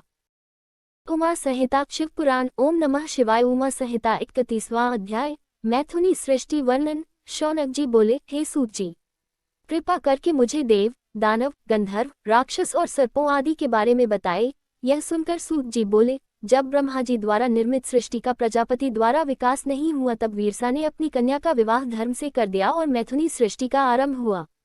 प्रजापति दक्ष के 5000 पुत्र नारद जी के उपदेश का अनुसरण करते हुए ज्ञान की तलाश में घर छोड़कर चले गए और फिर कभी नहीं लौटे। इसी कारण दुखी दक्ष ने देवर्षि नारद को शाप दिया था। तत्पश्चात प्रजापति दक्ष ने 58 कन्याएं उत्पन्न की और उनका विवाह कश्यप, चंद्रमा, अरिष्टनेम, कृशाश्व, अंगिरा से कर दिया, जिनसे इन्हें विश्व से विश्व देवता, संध्या से साध्य, मरुवती से मरुत्वान, वसु से 8 वसु, भानु से 12 भानु, मुहूर्तज, लंबा से घोष, यामी से नाग, वीथी एवं अरुंधति से पृथ्वी उत्पन्न हुए। संकल्पा से संकल्प, वसु से य, ध्रुव, सोम, धर, अनिल, अनिल, प्रत्युषा, प्रभाष ये 8 पुत्र पैदा हुए। 8वें वसु प्रभा से विश्वकर्मा प्रजापति की उत्पत्ति हुई। वे शिल्प कला में निपुण थे। विश्वकर्मा देवताओं के लिए आभूषण, विमान, घर एवं अनेक वस्तुएं उनकी इच्छानुसार बनाया करते थे। इसी कारण विश्वकर्मा देवताओं के शिल्पी कहलाए। रैवत, अज, भीम, भव, उग्र, बाम, ऋष, कपि, अजयपाद, अहिर्बोग्न, बहुरूप एवं महान ये 11 रुद्र प्रधान हैं। वैसे तो स्वरूपा के अनेकों पुत्र हुए और उनसे पैदा हुए रुद्रों की संख्या करोड़ों में है, परंतु इन्हीं 11 रुद्रों को ही मुख्य माना जाता है। 11 रुद्र संसार के स्वामी भी कहे जाते हैं। 32वां अध्याय कश्यप वंश का वर्णन। सूत जी बोले, अदिति, दिति, सुरसा, अरिष्ठा, इला, दनु, सुरभि, विनीता, ताब्रा, क्रोध, वशी, कद्रु आदि कश्यप ऋषि की पत्नियां थीं। मनवंतर में तुषिता नामक 12 देवता अदिति से उत्पन्न हुए। इनकी उत्पत्ति लोकहित के लिए ही हुई थी। दक्ष कन्या से ही विष्णु जी व इंद्रदेव की भी उत्पत्ति हुई। सोम की 27 पत्नियां थीं। उनके अरिष्टनेमी नामक 16 पुत्र एवं एक कन्या हुई। कुशाश्व का देव प्रहरण नामक पुत्र हुआ। स्वधा तथा सती इनकी 2 पत्नियां थीं। स्वधा से पितर व सती से अंगिरा पैदा हुए। कश्यप जी को दिति से हिरण्यकशिपु तथा हिरण्याक्ष पुत्र प्राप्त हुए। विप्रचित्ति द्वारा सिंहा कन्या हुई। हिरण्यकशिपु को अनुलाद, प्रहलाद, सवलाद एवं प्रहलाद नामक 4 पुत्र प्राप्त हुए। प्रहलाद भगवान के परम भक्त थे। हिरण्याक्ष के कुकर, शकुनी, महानाद, विक्रांत एवं काल नामक 5 पुत्र हुए। अयोमुख, शंबर, कपाल, वामन, वैश्वानर, पुलोमा, विद्रवन, महाशिर, स्वरभानु, वृषपवा, विप्रचित्ति की प्रभा कन्याएं हुईं। वैश्वानर की पुलोम और पुलोमक कन्याओं का विवाह मरीचि से हुआ, जिनसे उन्हें दानवों की प्राप्ति हुई। राहु, शल्प, सुबली, बाल, महाबल, बातपी, नमुची, इलवल, स्वस्रक, ओजन, नरककाल नाम, शर्मान, शरकल्प आदि इनके वंशवर्धक हुए। विनिता से गरुण एवं अरुण पैदा हुए। सुरसा से अत्यंत तेजस्वी एवं परम ज्ञानी सर्पों की उत्पत्ति हुई। इसी प्रकार क्रोधवशा के बहुत से गण हुए। सुरभ से शशा एवं भैंसा, झला से बैल एवं वृक्ष, शशि से यक्ष, राक्षस, अप्सरा व मुनिगण तथा अरिष्ठा से मनुष्य एवं सर्प उत्पन्न हुए। इस प्रकार मैंने आपको कश्यप जी के वंश में उत्पन्न पुत्र एवं पौत्रों का वर्णन किया। 33वां अध्याय हवन सृष्टि वर्णन। सूत जी बोले, हे मुनियों, वैवस्वान मनवंतर में हवन करने वाली सृष्टि का वर्णन है। इस सृष्टि में 7 ऋषि हुए, जिन्हें ब्रह्मा जी ने अपना पुत्र माना। दिति ने कश्यप ऋषि की बहुत सेवा की, जिससे प्रसन्न होकर उन्होंने दिति को वरदान मांगने के लिए कहा। वरदान में दिति ने इंद्र को मारने वाला पराक्रमी पुत्र मांगा। उनकी इच्छा कश्यप मुनि ने पूरी की। वरदान देकर वे तप करने चले गए। इंद्रदेव को दिति के इस वरदान के बारे में पता चल गया। वे उस अवसर की प्रतीक्षा करने लगे जिसमें वे दिति के व्रत को भंग कर सके। एक दिन इंद्र को अवसर मिल ही गया। दिति बिना हाथ मुंह धोए जूठे मुंह सो गई। इंद्र ने उसके गर्भ में प्रवेश कर उसके गर्भ के वज्र द्वारा 7 टुकड़े कर दिए, परंतु टुकड़े होने पर भी वे जीवित रहे और इंद्र से प्रार्थना करते हुए बोले, हम आपके भ्राता हैं, आप हमसे कैसी शत्रुता कर रहे हैं। यह सुनकर इंद्रदेव ने शत्रुता त्याग दी। इस प्रकार वे मरुदगण के रूप में हुए। ब्रह्मा जी ने पृथु को आधा राज्य दिया। सोम को ब्राह्मण, वृक्ष, नक्षत्र, ग्रह एवं भूतों का राजा बनाया। वरुण को जल, विष्णु को आदित्य, पावक वसुओं के, प्रजापतियों के इंद्र, मरुदगणों के प्रहलाद, दैत्यों के वैवस्वत, यज्ञपितरों के राजा हुए। हिमालय पर्वतों के, समुद्र नदियों के, सिंह पशुओं के, वट वृक्ष, वनस्पति व अन्य वृक्षों के राजा हुए। तब ब्रह्मा जी ने सभी राजाओं का अभिषेक किया। 34वां अध्याय मनवंतरों की उत्पत्ति। शौनक जी बोले, सूत जी, अब आप हमें मनवंतरों एवं मनुओं के बारे में विस्तार पूर्वक बताए। उनकी बात स्वीकारते हुए सूत जी बोले, हे मुनि जी, स्वयंभू, स्वारोचिष, उत्तम, रैवत, चाक्षुष आदि 5 मनवंतरों का वर्णन मैंने आपको सुना दिया है। अब वैवस्वत मनवंतर के बारे में सुनो। सावर्णी रोच्य, ब्रह्मधर्म सावर्णी, रुद्र, सावर्णी देव, सावर्णी इंद्र, ये सभी मनु हैं। तीनों काल के मनवंतर कहे जाते हैं, जिसका 1000 युगों तक कल्प बनता है। मरीचि, अत्रि, अंगिरा, पुलह, ऋतु, पुलस्त्य, वशिष्ठ, ये 7 प्रभा पुत्र हैं। स्वयंभू मनवंतर में यामनायक देवता 7 ऋषि उत्तर दिशा में रहते हैं। आग्निध्र, अग्नि, बाहु, मेधातिथि, बस, ज्योतिष्मान, वृतमान, हव्यक, पवन, शुभ, ये 10 स्वयंभू मनुपुत्र हैं। इनमें यज्ञ नामक इंद्र कहे गए हैं। दूसरे मनवंतर में अर्जस्तमा, परस्तम, ऋषभ, वसुमान, ज्योतिष्मान, द्युतिमान एवं 7वें रोचिष्मान 7 ऋषि हैं। स्वरोचिष मनवंतर में रोचन, इंद्र तथा तुषिता नामक देवता कहे हैं। हरि, सुकृति, ज्योति, अयोमूर्ति, अयस्मय, प्रथित, मनुष्य, नभ, सूर्य, महात्मा, स्वारोचिष के पुत्र हैं। तीसरे मनवंतर में वशिष्ठ के 7 पुत्र एवं हिरण्यगर्भ के ऊर्जा तेजस्वी पुत्र ऋषि कहलाए। चौथे मनवंतर में गार्ग्य, पृथु, गम्या, जन्य, धाता और कपिनक आदि 7 ऋषि हैं। त्रिशिक इंद्र हैं। द्युतिपोत, सौत, पस्यतप, शूल, तापन, तपोरित, अकल्याश, धन्वी, खंगी, तामस, मनु 10 पुत्र हैं। 5वें मनवंतर में देवबाहु, जयमुनि, वेदशिरा, हिरण्यरामा, पर्जन्य, ऊर्ध्वबाहु एवं सत्वजादिक 7 ऋषि कहलाए। विभु नाम के इंद्र तथा रवत मनु कहलाए। छठे मनवंतर में रुचि प्रजापति के पुत्र रौच्य मनु, राम, व्यास, अत्रेय, बहश्रुति, भारद्वाज, अश्वत्थामा, शरद्वान, कृपाचार्य, कौशिक वंशी गाल्व, रुक, कश्यप आदि ऋषि और देवता कहलाए। इसी प्रकार आने वाले मनवंतरों में विशान, नीबासुमत, द्युतिमान, वसु, सूत, सुराविष्णु, राजा, सुमति, सावर्णी मनु पुत्र होंगे। 9वें मनवंतर में मेधा तिथि, पौलस्त्य, वस्तु, कश्यप, ज्योतिष्मान, भार्गव, अंगिरा तथा सवन, वशिष्ठ आदि रोहित मनवंतर में होंगे और मनु दक्ष सावर्णी होगा। इस प्रकार जब दूसरा मनवंतर आरंभ होगा तब हविष्मान, प्रकृति, अधोमुक्ति, अव्यय, प्रयाति, भाभार, अनेना ऋषि होंगे। द्विष्मंत नामक देवता होंगे। तृतीय मनवंतर में 11वां मनु होगा। उसमें हविष्मान व पुष्पमान, वशिष्ठ ने चारों निखर तेजस अग्नि ब्रह्माजी के वधृत कहलाएंगे। द्युति, सुताया, अंगिरा, पौलस्त्य, पुलह, भार्गव 7 ऋषि एवं ब्रह्मा के 5 मानस पुत्र देवता होंगे। इस मनवंतर में दिवसपति इंद्र होंगे। 14वां सत्य मनु मनवंतर होगा। इसमें आग्निधर, अतिब्राह्य, मागध, शुक्ति, युक्ति, अजित, पुलह नामक 7 ऋषि, दाक्षुक देवता एवं शुचि इंद्र होगा। 14वें मनवंतर में 5 देवता होंगे। तरंग, भीरु, दुग्न, अनुग्र, अतिमानी, प्रवीण, विष्णु, संक्रंदन मनु के पुत्र होंगे। इस प्रकार मैंने आपसे भूत, भविष्य काल के पहले कल्प के सभी मनुओं का वर्णन किया। मनु अपने धर्म और तप के प्रभाव से सहस्रों युगों तक प्रजा का पालन करके ब्रह्मलोक को जाते हैं। 14 मनवंतर अर्थात 71 युगों तक स्थिर रहकर सृष्टि का पुनः आरंभ होता है। 100,000 वर्ष पूर्ण होने पर एक कल्प पूरा माना जाता है। 35वां अध्याय, वैवस्वत मनवंतर वर्णन। सूत जी बोले, कश्यप मुनि को दक्ष कन्या से विवस्वान सूर्य की प्राप्ति हुई। सूर्य की संज्ञा, त्वष्ट्री, सुरेनुका नामक 3 पत्नियां हुईं। संज्ञा और सूर्य की 3 संतानें हुईं। श्राद्धदेव, मनु और प्रजापति यम। यम के साथ यमुना कन्या के रूप में पैदा हुई। उस समय संज्ञा सूर्य के तेज को सहन न कर सकी। अपनी माया रूपी छाया प्रकट कर उसे अपनी संतानों का पालन पोषण करने की आज्ञा देकर संज्ञा अपने पिता के घर चली गई। उसके पिता ने उसे इस प्रकार आया देखकर धिक्कारा, तो संज्ञा वहां से वापस आ गई। घोड़ी का वेश धारण करके वह कुरु देशों का भ्रमण करने लगी। इधर सूर्य ने संज्ञा की छाया को ही अपनी पत्नी माना। उससे उन्हें सावर्णी मनु नामक पुत्र प्राप्त हुआ। छाया को अपने पुत्र से अधिक प्यार था। वह संज्ञा की संतानों का सही से ध्यान नहीं रखती थी। एक दिन यम को किसी बात पर क्रोध आ गया और उसने छाया को लात मार दी। यह देखकर क्रोधित छाया ने यम को शाप दिया कि तुम्हारा पांव, जिससे तुमने मुझे मारा, वह गिर पड़े। शाप सुनकर यम बहुत चिंतित हुए और उन्होंने सारी बातें जाकर अपने पिता सूर्य को बताईं और शाप से बचाने की प्रार्थना की। सूर्यदेव बोले, बेटा, मैं तुम्हारी माता के शाप को असत्य नहीं कर सकता, परंतु उसे कम करने की कोशिश अवश्य करूंगा। सूर्य ने क्रोधित होकर छाया से पूछा, बताओ, तुमने यम को शाप क्यों दिया? क्या कोई माँ अपने पुत्रों से ऐसा व्यवहार कर सकती है?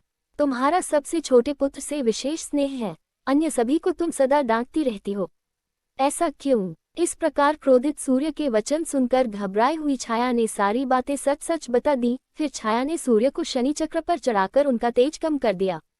अब सूर्य का रूप सुंदर और शीतल हो गया था। उन्होंने योग दृष्टि से अपनी पत्नी संज्ञा के बारे में जानना चाहा। तब उन्हें ज्ञात हुआ कि संज्ञा घोड़ी के रूप में है। तब सूर्य उसके पास पहुंचे। अपनी पत्नी को वापस पाकर वे बहुत प्रसन्न हुए। संज्ञा भी उन्हें पाकर बहुत खुश हुई। उनके मिलन से वैद्य अश्विनी कुमार की उत्पत्ति हुई। तत्पश्चात खुशी खुशी संज्ञा और सूर्य अपने घर लौट आए। यमराज धर्मपूर्वक प्रजा का पालन करने लगे और धर्मराज कहलाए। सावर्णी मनु तपस्वी होने के कारण प्रजापति कहलाए और सावर्णी मनवंतर में मनु हुए। यमुना, सूर्य की सबसे छोटी कन्या, यमलोक को पवित्र करके बहती हुई नदी हुई। उमा संहिता, शिव पुराण। ओम नमः शिवाय। उमा संहिता 36वां अध्याय, मनु पुत्रों का कुल वर्णन। सूत जी बोले, ऋषिगण वैवस्वत मनु के 9 पुत्र इक्ष्वाकु, शिविन, भाचु, वृष्ट, कार्यात, निष्तंत, कुत्रिय, प्रियव्रत और नृग थे। ये सभी महापराक्रमी, वीर और क्षत्रिय धर्म का पालन करने वाले थे। जब मनु की कोई संतान नहीं थी तो उन्होंने पुत्र प्राप्ति हेतु यज्ञ किया। तब वरुण के अंश से एला की उत्पत्ति हुई। वह वरुण के पास गई और उन्हें बताया कि मैं मनु के यज्ञ में आपके अंश से ही पैदा हुई हूँ। बताए, मेरे लिए क्या आज्ञा है? तब वरुण देव ने उसे मनुवंश को बढ़ाने की आज्ञा प्रदान की। जब इड़ा मनु के घर की ओर जा रही थी तो रास्ते में बुद्धि से उसका मिलन हुआ और उनसे उसे पुरुरवा नामक पुत्र की प्राप्ति हुई, जिस पर उर्वशी नामक अप्सरा मोहित हो गई थी। तत्पश्चात भगवान शिव की कृपा से पुरुषत्व प्राप्त कर सुद्युम्न ने परम धर्मात्मा उत्कल, गया एवं विंताश्व नामक पुत्रों को पैदा किया। उत्कल ब्राह्मण होकर वल्कल देश में निवास करने लगे। विंताश्व पश्चिम देश में ब्राह्मण हुआ। आनति पुत्र रण्यरभय नाम से जगप्रसिद्ध हुआ। उसका निवास कुशस्थली में हुआ था। उनके 100 पुत्र एवं कुकुदमी सबसे श्रेष्ठ कन्या हुई। इसकी कन्या के रूप में सुंदरी रेवती पैदा हुई। रेवती के बड़े होने पर कुकुदमी को उसके विवाह की चिंता हुई। उन्होंने ब्रह्माजी से रेवती के वर के बारे में जानना चाहा। तब ब्रह्माजी बोले, हे कुकुदमी, 28वें द्वापर में भगवान श्री कृष्ण अपने कुटुंबियों सहित द्वारिकापुरी में निवास करेंगे। वहां उनके भाई और वसुदेव जी के पुत्र बलदेव से तुम रेवती का विवाह करना। वही रेवती के लिए सर्वथा योग्य वर है। ब्रह्माजी के कथनानुसार कुकुदमी ने रेवती का विवाह बलदेव जी से किया। स्वयं वे सुमेरु पर्वत पर जाकर तपस्या करने लगे। बलदेव के 100 पुत्र हुए। श्री कृष्ण जी को भी अनेकों पुत्रों की प्राप्ति हुई। वे सभी सारी दिशाओं में जाकर अनेक स्थानों पर बस गए। सूत जी बोले, मनु के पुत्र वृष्ण वशिष्ठ जी के आश्रम में रहने लगे। उन्होंने उन्हें गौरक्षा के काम में लगा दिया। एक रात बाघ ने गौशाला पर आक्रमण कर दिया। गायों की रक्षा के लिए वृष्ण तलवार लेकर गौशाला में चले गए और अंधेरे के कारण उनके वार से गाय कट गई और बाघ भाग खड़ा हुआ। सुबह जब उसने गाय को मरा देखा तो सारी बातें गुरु जी को बताईं। यह सब जानकर वशिष्ठ जी ने उसे शूद्र होने का शाप दे दिया। तब दुख और शोक में डूबे वृष्ण ने अपने शरीर को जला दिया। 37वां अध्याय मनु वंश वर्णन। सूत जी बोले, ऋषिगण, मनु जी की नाक से इक्ष्वाकु पैदा हुआ था और उसकी 100 संतानें हुईं, जिनमें सबसे बड़ा विकुक्षी अयोध्या का राजा बना। उसने एक दिन वन में शको खा लिया था। उसी दिन से यह शशाद नाम से प्रसिद्ध हुआ। अयोध के पुत्र का नाम ककुत्स्था था। अरिनाम उसका पुत्र हुआ। इसी प्रकार अरिनाम के पृथु, पृथु के विश्वराट, विश्वराट के प्रजापति इंद्र, उनके युवनाश, युवनाश के कुवलाश्व इंद्र के पुत्र युवनाश द्वारा प्रजापति श्राव हुए। इन्होंने श्रावस्तीपुरी बसाए। कुवलाश्व के 100 पुत्र हुए थे। उन्होंने अपना राज्य पुत्रों को सौंप दिया और स्वयं वन को चले गए। मार्ग में उन्हें उत्तंक मुनि मिले। मुनि बोले, राजन, मेरे आश्रम के पास ही धुंध नामक दानव रहता है। वह महावीर और पराक्रमी है। उसने उग्र तपस्या आरंभ कर दी है, जिसके बल पर वह तीनों लोकों का विनाश करना चाहता है। आप उसका वध करके इस जगत का कल्याण करें। मुनि की बात सुनकर कुवलाश्व बोले, मुनिराज, मैं तो शस्त्रों को त्याग चुका हूँ, इसलिए आपका यह कार्य मेरा पुत्र करेगा। यह कहकर उन्होंने यह कार्य अपने पुत्र को सौंप दिया। तब उनका पुत्र धुंध को मारने पहुंचा। धुंध ने उनको अपनी ओर आता देखकर उन पर आक्रमण कर दिया। तब कुवलाश्व पुत्र ने बहादुरी से युद्ध कर धुंध का वध कर दिया। उत्तंक ऋषि ने उसे अपराजित रहने एवं अक्षय धन प्राप्ति का वर प्रदान किया। उनके पुत्रों में दृढ़ाश्वकाहाश्व, हर्यश्वका, निकुंभ एवं गृहताश्व, कृशाश्व एवं हेमवती कन्या उत्पन्न हुई। उसके प्रसेनजित नामक पुत्र हुआ। प्रसेनजित ने अपनी पत्नी को शाप दे दिया था, जिसके अनुसार वह वहुदा नाम की नदी बनी। पुरुकुत्स का पुत्र जयारुणी और सत्यव्रत उसका पुत्र हुआ। उसे अधर्मी समझकर उसके पिता ने उसे त्याग दिया। तब वह चांडालों के साथ रहने लगा। इसी अधर्मी के कारण इंद्र ने 12 वर्षों तक वर्षा नहीं की। तत्पश्चात विश्वामित्र ने अपनी पत्नी का त्याग कर दिया और तपस्या करने लगे। उनकी पत्नी ने अपने पुत्र का गला बांधकर उसे 100 गायों के बदले बेच दिया। सत्यव्रत ने ही उसे बचाया। गला बांधने के कारण उसका नाम गालव हुआ। 38वां अध्याय सगर तक राजाओं का वर्णन। सूत जी बोले, ऋषिगण, सत्यव्रत ने विश्वामित्र की पत्नी और पुत्र का पालन पोषण किया। एक दिन की बात है, राजकुमार ने मांस खाने की जिद की। तब सत्यव्रत ने महर्षि वशिष्ठ की एक गाय को मारा और तीनों ने उसे खा लिया। जब महर्षि वशिष्ठ को पता चला तो वे बहुत क्रोधित हुए। उन्होंने सत्यव्रत को त्रिशंकु होने का शाप दे दिया। इधर जब विश्वामित्र लौटे तो उन्हें पता चला कि उनकी अनुपस्थिति में सत्यव्रत ने ही उनके पुत्र और पत्नी का ध्यान रखा, तो वे बहुत प्रसन्न हुए। महर्षि विश्वामित्र ने सत्यव्रत के पिता का राज्य उसे दिला दिया। यज्ञ द्वारा उसे सीधे स्वर्ग पहुंचा दिया। सत्यव्रत की पत्नी सत्यर्था थी और उनके पुत्र हरिश्चंद्र राजा हुए। उनके पुत्र रोहित, रोहित के पुत्र वृक और वृक के पुत्र बाहु हुए। राजा बाहु ने ऋषि औरव के आश्रम में तालजंघाओं से रक्षा पाई थी। इसी जगह जहर सहित पुत्र पैदा हुआ। उसका नाम सगर था। सगर ने भार्गव ऋषि से आग्नेय नामक अस्त्र की शिक्षा ग्रहण की थी। उसने हेहया तालजंघाओं को मारकर पूरी पृथ्वी पर विजय प्राप्त की। तत्पश्चात शक्वलतुक, पारग, तगन, खश, नामो आदि देशों में धर्म स्थापन किया। उन्होंने अश्वमेध यज्ञ किया और संस्कार द्वारा घोड़े को पवित्र कर छोड़ दिया। तब देवराज इंद्र ने घोड़े को पाताल में छिपा दिया। सगर पुत्रों ने घोड़े की तलाश में उस स्थान की खुदाई की। खुदाई करते करते वे कपिल जी के आश्रम में पहुंच गए। उनके शोर से कपिल मुनि ने आंखें खोलीं। उनकी आंखों के तेज की अग्नि से 60,000 सगर पुत्र भस्म हो गए। इनमें हर्ष, केतु, सुकेतु, धर्मर्थ और शूरवीर पंचजन ही उस क्रोधाग्नि से बच पाए। इन्हीं के द्वारा सगर वंश आगे बढ़ा। 39वां अध्याय, वैवस्वत वंशीय राजाओं का वर्णन। शौनक जी बोले, हे सूत जी, आपने राजा सगर के 60,000 पुत्रों के बारे में बताया। अब कृपा करके यह बताए कि उनके 60,000 पुत्र किस प्रकार हुए। शौनक जी के प्रश्न का उत्तर देते हुए सूत जी बोले, हे मुनिव, सगर की 2 पत्नियां थीं। उनकी पहली पत्नी ने ऋषि और्व से 60,000 पुत्रों का वरदान मांगा था। वरदान को सिद्ध करते हुए उनके 60,000 पुत्र हुए। रानी ने उन पुत्रों को मटकों में रख दिया। कुछ समय के पश्चात वे बलवान होकर बाहर निकल आए।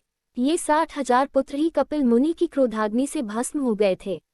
दूसरी रानी ने वरदान में एक वंश वृद्धि करने वाला सुंदर पराक्रमी पुत्र ही मांगा था। इन 60,000 भस्म हुए राजपुत्रों का उद्धार करना अति आवश्यक था। इसी सगर वंश में राजा दिलीप भी हुए। उन्हीं के पुत्र भागीरथ ने अपने पूर्वजों का उद्धार करने के लिए श्री गंगाजी को स्वर्ग से धरती पर बुलाया था। अपने पूर्वजों का उद्धार करके श्री गंगाजी को उन्होंने अपनी पुत्री बनाया, इसलिए वे भागीरथी नाम से जगह प्रसिद्ध हुई। भागीरथी का पुत्र श्रुतसेन, उनका पुत्र नाभाग, नाभाग का अम्बरीश, उनका सिंधुदीप, उसका आयुताजी, आयुताजी का ऋतुपर्ण, उसका अपर्ण, उसका मित्रसह, उसका सर्वकर्मा, सर्वकर्मा का अनरण्य, अनरण्य का मूलद्रोह, उसका निषद और निषद का खटवान, खटवान का दीर्घबाहु, दीर्घबाहु का दिलीप, दिलीप का रघु, रघु का अज, उसका दशरथ एवं दशरथ के पुत्र के रूप में मर्यादा पुरुषोत्तम श्रीराम का जन्म हुआ। श्रीराम के पुत्रों के रूप में लव कुश का जन्म हुआ। इस प्रकार वैवस्वत वंश आगे बढ़ता रहा। इक्ष्वाकु जो कि धर्मात्मा और पुण्यात्मा माने जाते थे, उनका वंश सुमित्र राजा तक चला। 40वां अध्याय, श्राद्ध कल्प व पितरों का प्रभाव। शौनक जी बोले, हे सूत जी, सूर्य देवता को श्राद्ध देवता की संज्ञा कब और क्यों दी गई? साथ ही यह बताए कि श्राद्ध का क्या माहात्म्य है एवं उसका क्या फल होता है।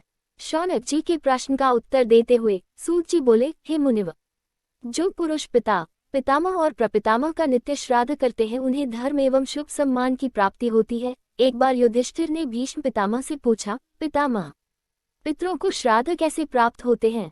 अपने कर्मों द्वारा कुछ लोग स्वर्ग जाते हैं तो कुछ नरक। मैंने यह भी सुना है कि देवता भी अपने पितरों का श्राद्ध करते हैं, क्या यह सच है? युधिष्ठिर के वचन सुनकर भीष्म पितामह बोले, पुत्र, एक दिन मैंने अपने पिताजी को पिंडदान किया तो वे सामने प्रकट हो गए और कहने लगे कि पिंड को मेरे हाथ पर रख दो, परंतु मैंने उसे कुश पर रख दिया। यह देखकर वे बोले, पुत्र, तुम बहुत धर्मज्ञ हो, तुम पर प्रसन्न होकर मैं तुम्हें इच्छा मृत्यु का वरदान देता हूँ। तुम्हें तुम्हारी इच्छा के विरुद्ध कोई मार नहीं सकेगा। अपने पिता से वरदान पाकर मैं प्रसन्न हुआ और मैंने उनसे एक प्रश्न किया कि मुझे पितृकल्प के विषय में बताए। यह सुनकर वे बोले, पुत्र, यही प्रश्न मैंने भी ऋषि मार्कंडेय से पूछा था। तब उन्होंने कहा, एक दिन मैंने एक विमान में एक बालक को सोते हुए देखकर उससे पूछा कि आप कौन हैं? तब वह बालक बताने लगा कि मैं ब्रह्माजी का पुत्र सनत कुमार हूँ। 7 ऋषि मेरे भाई हैं। तुमने मेरे दर्शनों के लिए ही तपस्या की थी, इसलिए मैं यहाँ प्रकट हुआ हूँ। कहो क्या चाहते हो? मार्कंडेय जी बोले, स्वामी, पितरों का स्वर्ग क्या है? कृपा कर उसका वर्णन कीजिए। सनत कुमार जी बोले, मुनिव, ब्रह्मा जी ने देवताओं की रचना करके उन्हें भजन और तपस्या करने का आदेश दिया। देवता ब्रह्मा जी को भूलकर आत्म मंथन करने लगे। इस कारण रुष्ट होकर ब्रह्मा जी ने उन्हें संज्ञाहीन और मूढ़ होने का शाप दे दिया। शाप सुनकर वे बहुत दुखी हुए और हाथ जोड़कर ब्रह्मा जी से क्षमा याचना करने लगे।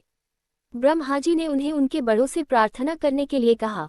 वे उनके पास जाकर ज्ञान के बारे में पूछने लगे। वे बोले, हे पुत्रज्ञ, तुम चेतना पाकर अपनी भूल का प्रायश्चित करो। उनकी बात सुनकर देवता पुनः ब्रह्मा जी की शरण में गए और पूछने लगे कि आप हमें बताइए कि उन्होंने हमें पुत्रक क्यों कहा। तब ब्रह्मा जी बोले, हे देवताओं, तुम्हें पुत्रक कहने वाले देव तुम्हारे पितर होंगे। तभी से वे देवपुत्र पितरों के नाम से जग प्रसिद्ध हुए। उमा संहिता, शिव पुराण। ओम नमः शिवाय। उमा संहिता 41वां अध्याय, 7 व्याध पुत्र। सनत कुमार जी बोले, हे मार्कंडेय जी, स्वर्ग में पितरों के 7 गण हैं, जिनमें 4 मूर्त और 3 अमूर्त हैं। आद्य देवता एवं ब्राह्मण उनका भजन करते हैं। वे अपने योग से सोम को तृप्त कराते हैं, इसलिए श्राद्धों में ब्राह्मणों को भोजन कराकर उन्हें दान दक्षिणा दी जाती है। श्राद्धों में अग्नि, यम व सोम का आह्वान करें। जो मनुष्य श्राद्धों में पितृ तृप्ति करते हैं, उन्हें प्रसन्न होकर पितर पुष्टि, आरोग्य एवं वृद्धि प्रदान करते हैं। एक बार की बात है, भारद्वाज ऋषि के ब्राह्मण पुत्र वाग्दुष्ट, क्रोधन, हिंस्रक, पिशुनकाव, स्वसृष, पितृवर्ती आदि दुराचारी हो गए। उनके पिता की मृत्यु हो गई। वे विश्वामित्र के पुत्र मुनि गर्ग के शिष्य बनकर उनके आश्रम में रहने लगे। एक दिन रास्ते में उन कुबुद्धि बालकों ने गाय को मार दिया और आश्रम आकर गुरु जी से झूठ बोल दिया कि गाय को शेर उठाकर ले गया है। इस कारण उन्हें गौ हत्या का पाप लगा और उनका जन्म एक लुब्धक के घर में हुआ। वे वन वन फिरते रहे। ज्ञान प्राप्त होने पर उन्होंने तपस्वियों के यहाँ भोजन करके प्राणों को त्याग दिया। तत्पश्चात उन्होंने चक्रवाक योनि में जन्म पाया। पक्षी योनि में निपदेश के राजा और रानी के सुखी जीवन को देखकर उन्होंने विचार किया कि जरूर पुण्य कर्म किए होंगे, जिसके कारण उन्हें सुख और सौभाग्य की प्राप्ति हुई। तभी वहां पर सुम्न पक्षी आया और प्रसन्न होकर बोला, हे पक्षियों, अगली योनि में तुम काम्पिल्य नगरी के राजा बनोगे। तब तुम्हारा शाप निवृत्त हो जाएगा। तुम्हें ये सब पितरों की कृपा से प्राप्त होगा, क्योंकि तुमने गौ प्रोक्षण करके उसे पितरों को भी अर्पित किया था। 42वां अध्याय, पितरों का प्रभाव। भीष्म पितामह बोले, हे मार्कंडेय जी, आगे की कथा भी मुझ पर कृपा करके मुझे सुनाए। तब उनकी जिज्ञासा शांत करने के लिए मार्कंडेय जी बोले, तब उन 7 पक्षियों ने खाना पीना सब छोड़ दिया। वे सिर्फ जल और वायु ही ग्रहण करते थे। उधर राजा रानी भी अपने राज्य में चले गए। वहां जाकर राजा ने अपना राज्य अपने पुत्र अनूप को सौंप दिया। स्वयं राजा रानी को साथ लेकर पुनः उसी वन में आकर साधारण मुनियों वाला जीवन जीने लगा। धीरे धीरे उन 7 पक्षियों का शरीर क्षीण होने लगा। कुछ समय बाद वे मृत्यु को प्राप्त हुए। दूसरा जन्म उन्हें काम्पिल्य नगरी में प्राप्त हुआ। उनमें से एक का नाम ब्रह्मदत्त हुआ। वह पाप रहित हो गया और उसे राजा ने अपना सारा राजपाट सौंप दिया एवं स्वयं परम गति प्राप्त की। 2 अन्य पंचाल एवं पुंडरीक मंदिर के पुजारी बने। बचे हुए 4 पक्षियों का जन्म एक दरिद्र ब्राह्मण परिवार में हुआ। वे चारों वेदों और शास्त्रों के ज्ञाता थे। भगवान शिव में भक्ति थी। उनके चरणों की भक्ति में उन्होंने मुक्ति एवं ज्ञान प्राप्त कर उनकी असीम श्रद्धा भर शिवलोक प्राप्त किया। 43वां अध्याय, आचार्य पूजन का नियम। शौनक जी बोले, हे सूत जी, अब आप मुझ पर कृपा करके मुझे आचार्य की पूजन की उत्तम विधि बताए। साथ ही ग्रंथ सुनने के बाद मनुष्यगण के कर्तव्य के बारे में भी विस्तार से बताए। शौनक जी की प्रार्थना सुनकर सूत जी ने बताना प्रारंभ किया। सूत जी बोले, हे मुनिव, किसी को भी शिव पुराण एवं महाग्रंथ सुनने के पश्चात आचार्य का पूजन करना अति आवश्यक माना गया है। आचार्य का श्रद्धाभाव से पूजन करने के पश्चात उसे सामर्थ्य के अनुसार दान अवश्य ही देना चाहिए। शिव पुराण का श्रवण करने के पश्चात त्रिलोकीनाथ भगवान शिव का पूजन करके ब्राह्मण आचार्य को बछड़े वाली गाय का दान करें। जिस स्वर्ण के आसन पर पुराण को स्थापित करें उसे भी विनम्रतापूर्वक आचार्य को समर्पित करें। इस प्रकार वह बंधन मुक्त हो जाता है। पुराण वक्ता को महात्मा माना जाता है। उन्हें राज्य, घोड़ा, हाथी, गांव आदि उत्तम एवं उपयुक्त वस्तुएं तथा शक्ति और सामर्थ्य के अनुसार दान देने से कल्याण होता है। इस पवित्र शिव पुराण नामक ग्रंथ को सुनने से समस्त अभीष्ट फलों की प्राप्ति होती है। 44वां अध्याय, व्यास जी का जन्म। शौनक जी बोले, हे सूत जी, आप मुझे मुनि वेद व्यास के जन्म की कथा सुनाए। तब शौनक जी के प्रश्न का उत्तर देते हुए सूत जी बोले, हे शौनक जी, एक दिन की बात है, पराशर जी तीर्थ यात्रा करते हुए यमुना तट पर आए। उस समय मल्लाह भोजन कर रहा था, इसलिए उसने अपनी पुत्री मत्स्यगंधा को उन्हें नाव द्वारा यमुना पार कराने का आदेश दिया। मत्स्यगंधा पराशर जी को नाव से यमुना पार ले जा रही थी। उसकी सुंदरता देखकर पराशर जी उस पर मोहित हो गए। जैसे ही उन्होंने यमुना पार की, पराशर मुनि ने उसका हाथ पकड़ लिया। तब मत्स्यगंधा ने मुनिवर से कहा कि आप रात का इंतजार करें। पराशर जी ने अपने योग से दिन को रात कर दिया। दोनों का मिलन हुआ, परंतु मत्स्यगंधा चिंतित थी।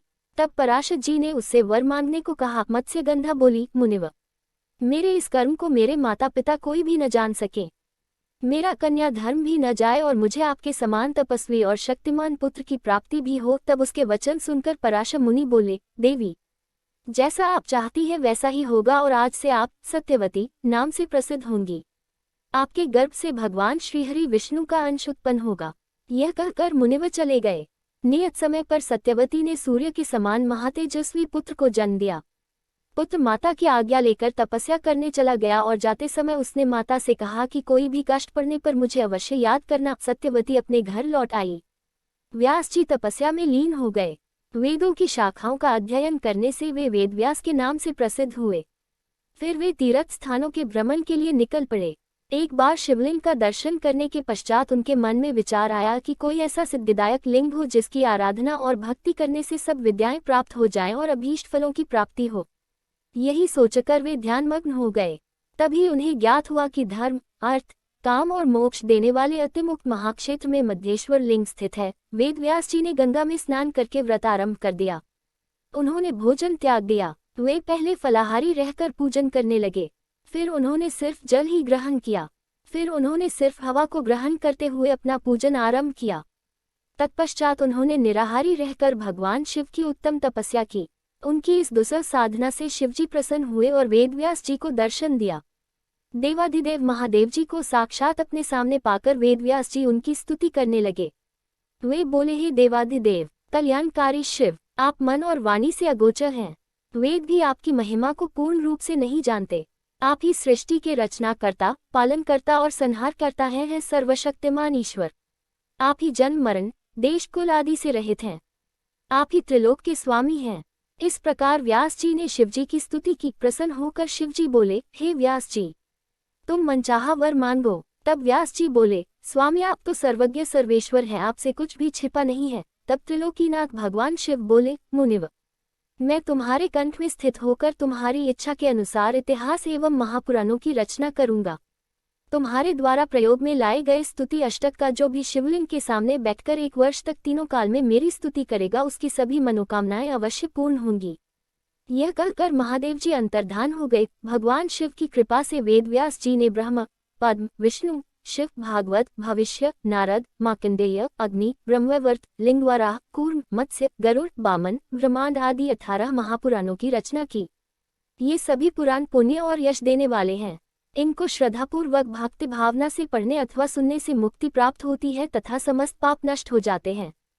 45वां अध्याय मधुकैटभ वध एवं महाकाली वर्णन। सूत जी बोले, हे मुनिव, अब मैं आपको जगत जननी माता उमा के विषय में बताता हूँ।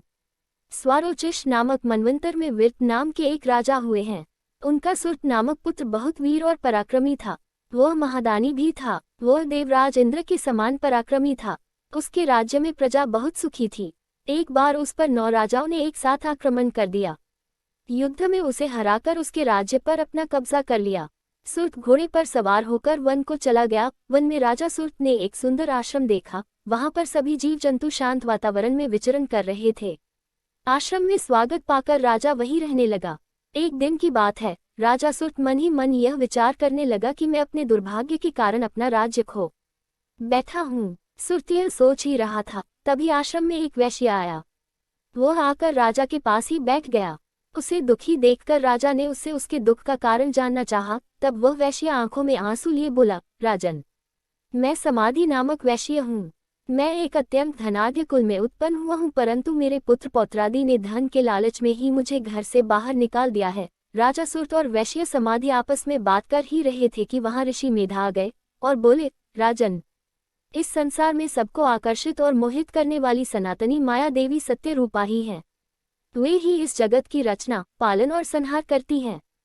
प्रलय के समय भगवान श्रीहरि विष्णु शेष पर योग निद्रा में सोए हुए थे।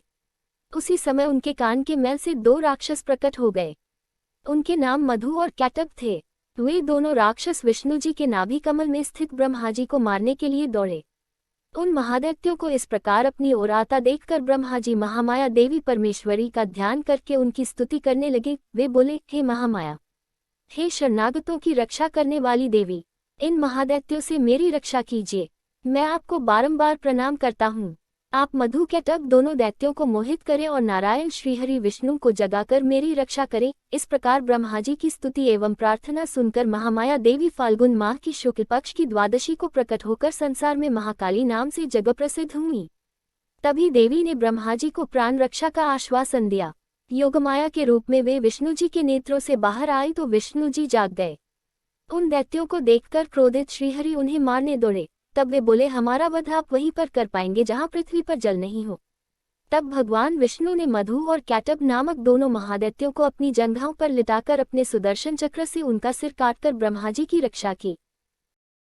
उमा संहिता शिव पुराण। ओम नमः शिवाय। उमा संहिता 46वां अध्याय। महालक्ष्मी अवतार। ऋषि बोले, दैत्यों के कुल में जन्मे महादित्य रंभासुर का महिषासुर नामक पुत्र महावीर और पराक्रमी था। उसने समस्त देवताओं को युद्ध में परास्त करके स्वर्ग पर अपना अधिकार स्थापित कर लिया। तब सभी देवता दुखी होकर ब्रह्मा जी और विष्णु जी को अपने साथ लेकर भगवान शिव के पास पहुंचे। उन्होंने भगवान शिव को सारी बातें विस्तार पूर्वक सुनाई। सारी कथा सुनने के उपरांत क्रोधित भगवान शिव की आंखों और मुख से एक दिव्य तेज उत्पन्न हुआ। उस तेज में सब देवताओं ने अपना अपना तेज मिलाया, जिससे देवी महामाया जगदम्बा का प्रादुर्भाव हुआ। उन्हें देखकर देवताओं की प्रसन्नता की कोई सीमा न रही। सबने देवी को अनेक आयुध एवं आभूषण भेंट किए। ब्रह्मा जी, विष्णु और शिवजी सहित समस्त देवताओं की अनेकों शक्तियां ग्रहण करने के पश्चात देवी ने जोर का अट्टहास और गर्जना की। देवी की गर्जना से धरती, आकाश और पाताल गूंज गए। उस गर्जना को सुनकर देव शत्रु दैत्यों ने अपने अपने हथियार उठा लिए। देखते ही देखते देवी जगदम्बा दैत्यों से युद्ध करने पहुंच गईं। दैत्यों और देवी के बीच घोर संग्राम होने लगा। देवी जगदम्बा ने शूल, शक्ति, तोमर आदि शस्त्रों से लाखों दैत्यों का विनाश कर दिया। पराक्रमी देवी को देखकर दैत्य सेना भयभीत होकर इधर उधर भागने लगी। तब महिषासुर ने आकर देवी जगदम्बा को ललकारा। उसने तलवार लेकर देवी के वाहन सिंह पर आक्रमण कर दिया। अपने सिंह पर आई इस विपत्ति को देखकर देवी ने अपना पाश महिषासुर पर फेंका। अपनी ओर आते पाश को देखकर महिषासुर ने महिष का रूप त्याग कर सिंह का रूप धारण कर लिया। देवी जगदम्बा ने यह देखकर झपट कर उसका सिर धड़ से अलग कर दिया, परंतु महिषासुर फिर भी न मरा और रूप बदल बदल कर देवी से युद्ध करने लगा और उनके सिंह को परेशान करने लगा।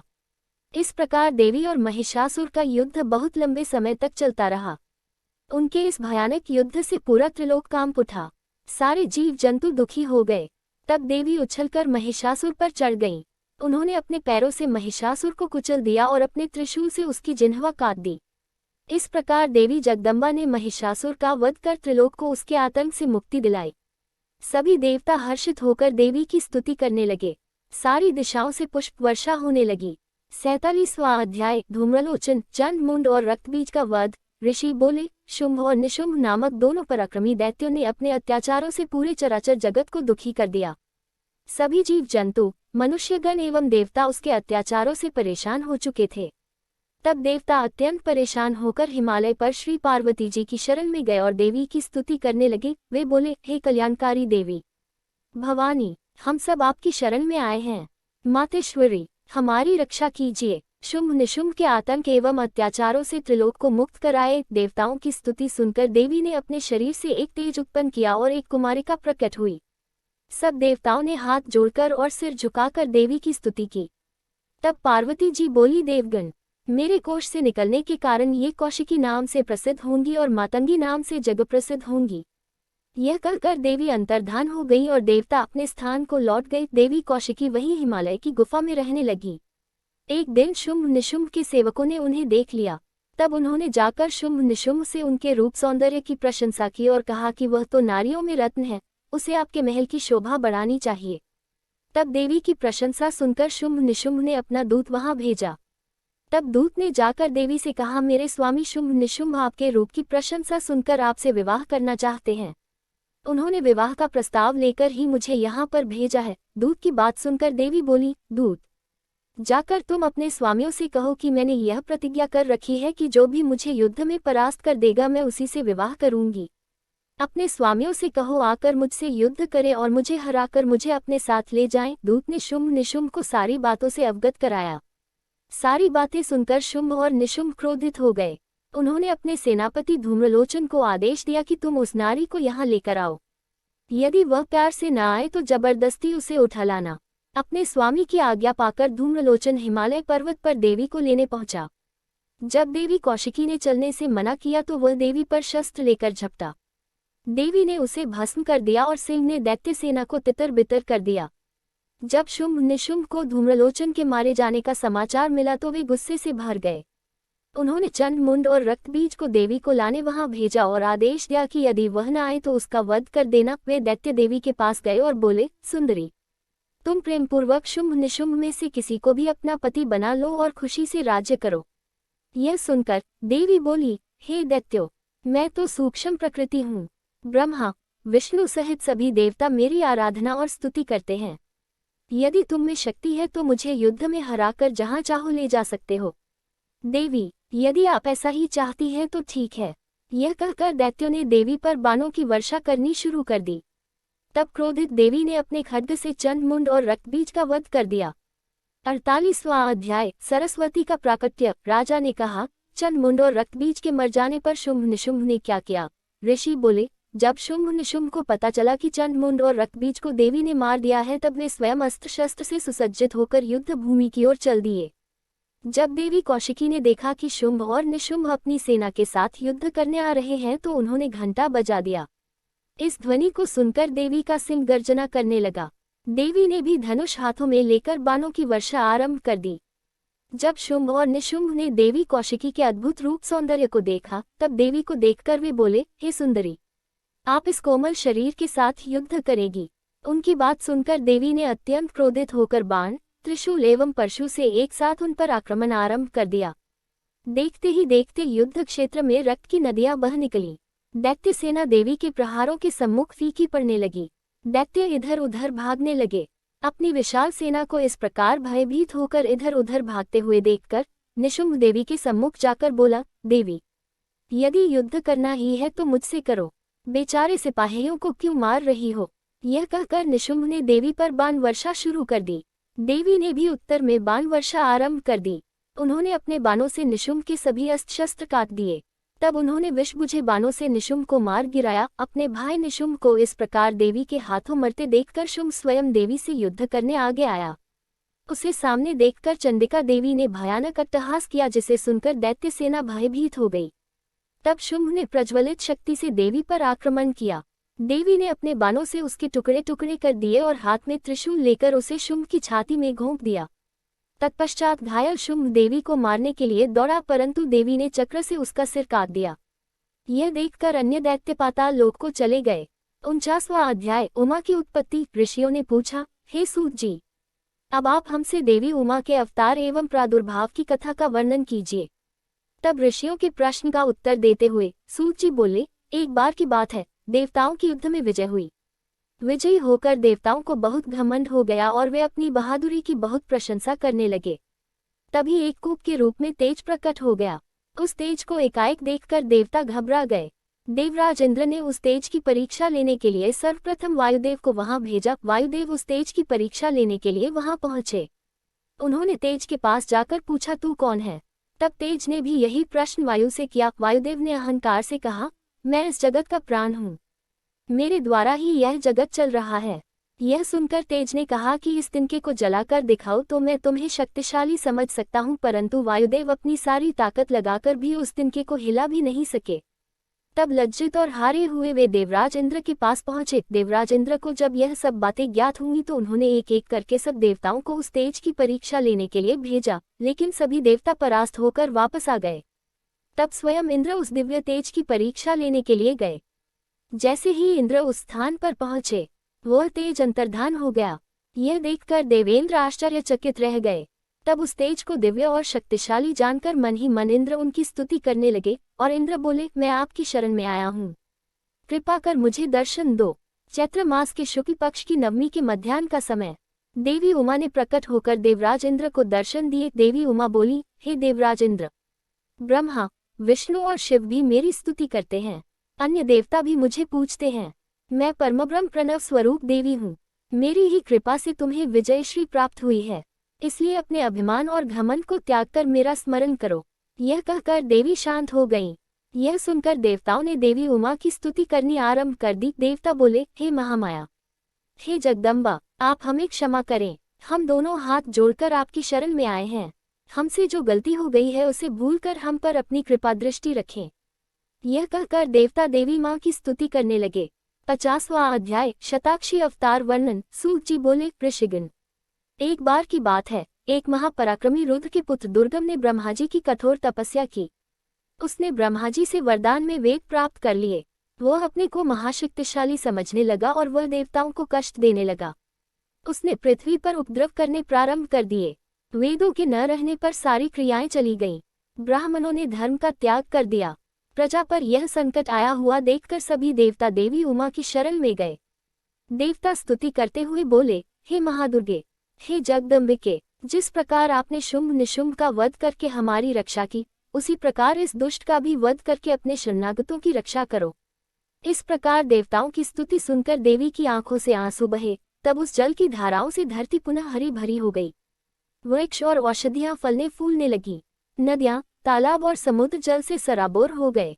यह देखकर देवता देवी उमा से बोले, हे मातेश्वरी, कृपा कर वेदों को भी वापस दिला दीजिए। तब देवी ने वेद लौटाने का आश्वासन देकर उन्हें विदा किया। देवता अपने अपने धाम को चले गए। तभी देवी को देवताओं का हित करने वाली जानकर दुर्गम ने उन पर आक्रमण कर दिया। देवी ने भी पलटकर वार करना आरंभ कर दिया। देखते ही देखते देवी उमा और दुर्गम के बीच भयानक युद्ध होने लगा। चारों ओर से बाणों की वर्षा होने लगी। उस समय देवी उमा बहुत क्रोधित हुई। तब उनके शरीर से काली, तारा, छिन्नमस्ता, श्रीविद्या, भुवनेश्वरी, रौरवी, बगुला, थमरा, त्रिपुरा, मातंगी नामक 10 देवियां प्रकट हुईं। देखते ही देखते देवियों ने दैत्यों की 100 अक्षौहिणी सेना का नाश कर उसे तितर बितर कर दिया। तत्पश्चात देवी ने अपने त्रिशूल से दैत्येंद्र दुर्गम का वध कर दिया। देवी ने उससे वेद छीनकर देवताओं को सौंप दिए। प्रसन्न देवता महामाया देवी उमा की स्तुति करने लगे। देवता बोले, हे मातेश्वरी, आपने हमारी रक्षा के लिए अनंताक्ष भय रूप रखा, इसलिए आप शताक्षी नाम से जगप्रसिद्ध होंगी। शोक द्वारा लोकित करने के कारण शाकुंभरी और दुर्गम नामक दैत्य का वध करने के कारण दुर्गा कहलाएंगी। हे महाबले, हे ज्ञानदायिनी, हे योगनिद्रे, हे विश्वजननी, हम आपको नमस्कार करते हैं। आप सदा हमारा कल्याण करें और सबकी रक्षा करें। तब देवताओं को उनकी रक्षा का आश्वासन देकर देवी अंतर्धान हो गईं। 51वां अध्याय, क्रिया योग वर्णन। एक बार महामुनि व्यास के पूछने पर सनत कुमार जी ने उन्हें महादिव्य क्रिया योग और उसके फल के विषय में बताया। सनत कुमार जी बोले, हे महामुनि, ज्ञानयोग, क्रियायोग और भक्ति योग भक्ति और मुक्ति प्रदान करने वाले हैं। ज्ञान, आत्मा और हृदय का मिलन ही क्रियायोग कहलाता है। इसी योग के साथ बाह्य अर्थ का संयोग क्रिया योग कहलाता है। कर्म से भक्ति, भक्ति से ज्ञान एवं ज्ञान से मुक्ति प्राप्त होती है। योग ही मुक्ति का एकमात्र मार्ग है। पत्थर, लकड़ी एवं मृत्तिका से देवी का मंदिर बनवाने, प्रतिदिन यज्ञ करने से एक सा पुण्य प्राप्त होता। इस लोक में श्री पार्वती जी की मूर्ति का निर्माण कराने वाला निश्चय ही दुर्गालोक को जाता है। देवी का मंदिर बनवाने से पुण्य की प्राप्ति होती है। देवी की मूर्ति की स्थापना कर उसके चारों ओर पंचाहना देवी की स्थापना करने से असंख्य पुण्य की प्राप्ति होती है। सूर्य और चंद्र ग्रहण के समय विष्णु सहस्रनाम के पाठ से कई गुना अधिक फल देवाधिदेव शिवजी का नाम जपने से मिलता है। देवी का नाम जपने से उससे भी अधिक पुण्य मिलता है। नित्य प्रति देवी उमा का नाम जपने से दुर्गा जी के गणपद की प्राप्ति होती है। जो मनुष्य माँ उमा का धूप, दीप, नैवेद्य से पूजन करते हैं, मंदिर को लीपते हैं या उसे साफ करते हैं, उन्हें उमालोक की प्राप्ति होती है। कृष्ण पक्ष की अष्टमी, नवमी तिथि को श्री सूक्त, देवी सूक्त आदि का पाठ कर देवी पर पुष्प अर्पित किए जाते हैं। देवी को कमल का पुष्प या सोना, चांदी अर्पित करने से परम गति की प्राप्ति होती है। चैत्र शुक्ला तृतीया को माँ उमा का व्रत करने से जीवन मरण के चक्र के बंधनों से मुक्ति मिल जाती है। वैशाख माह के शुक्ल पक्ष की तृतीय तिथि को अक्षय तृतीया नाम से जाना जाता है और इस दिन रथोत्सव मनाना चाहिए। देवी की मूर्ति स्थापित करके देवी का पूजन करने के पश्चात उनसे प्रार्थना करें, हे देवी, आप हमारा पालन करने वाली हैं, हम पर प्रसन्न हो और हमारे पूजन को स्वीकार करें, हमें इस लोक में सुख देकर अपना धाम प्रदान करें। आश्विन माह के शुक्ल पक्ष में नवरात्र का व्रत किया जाता है।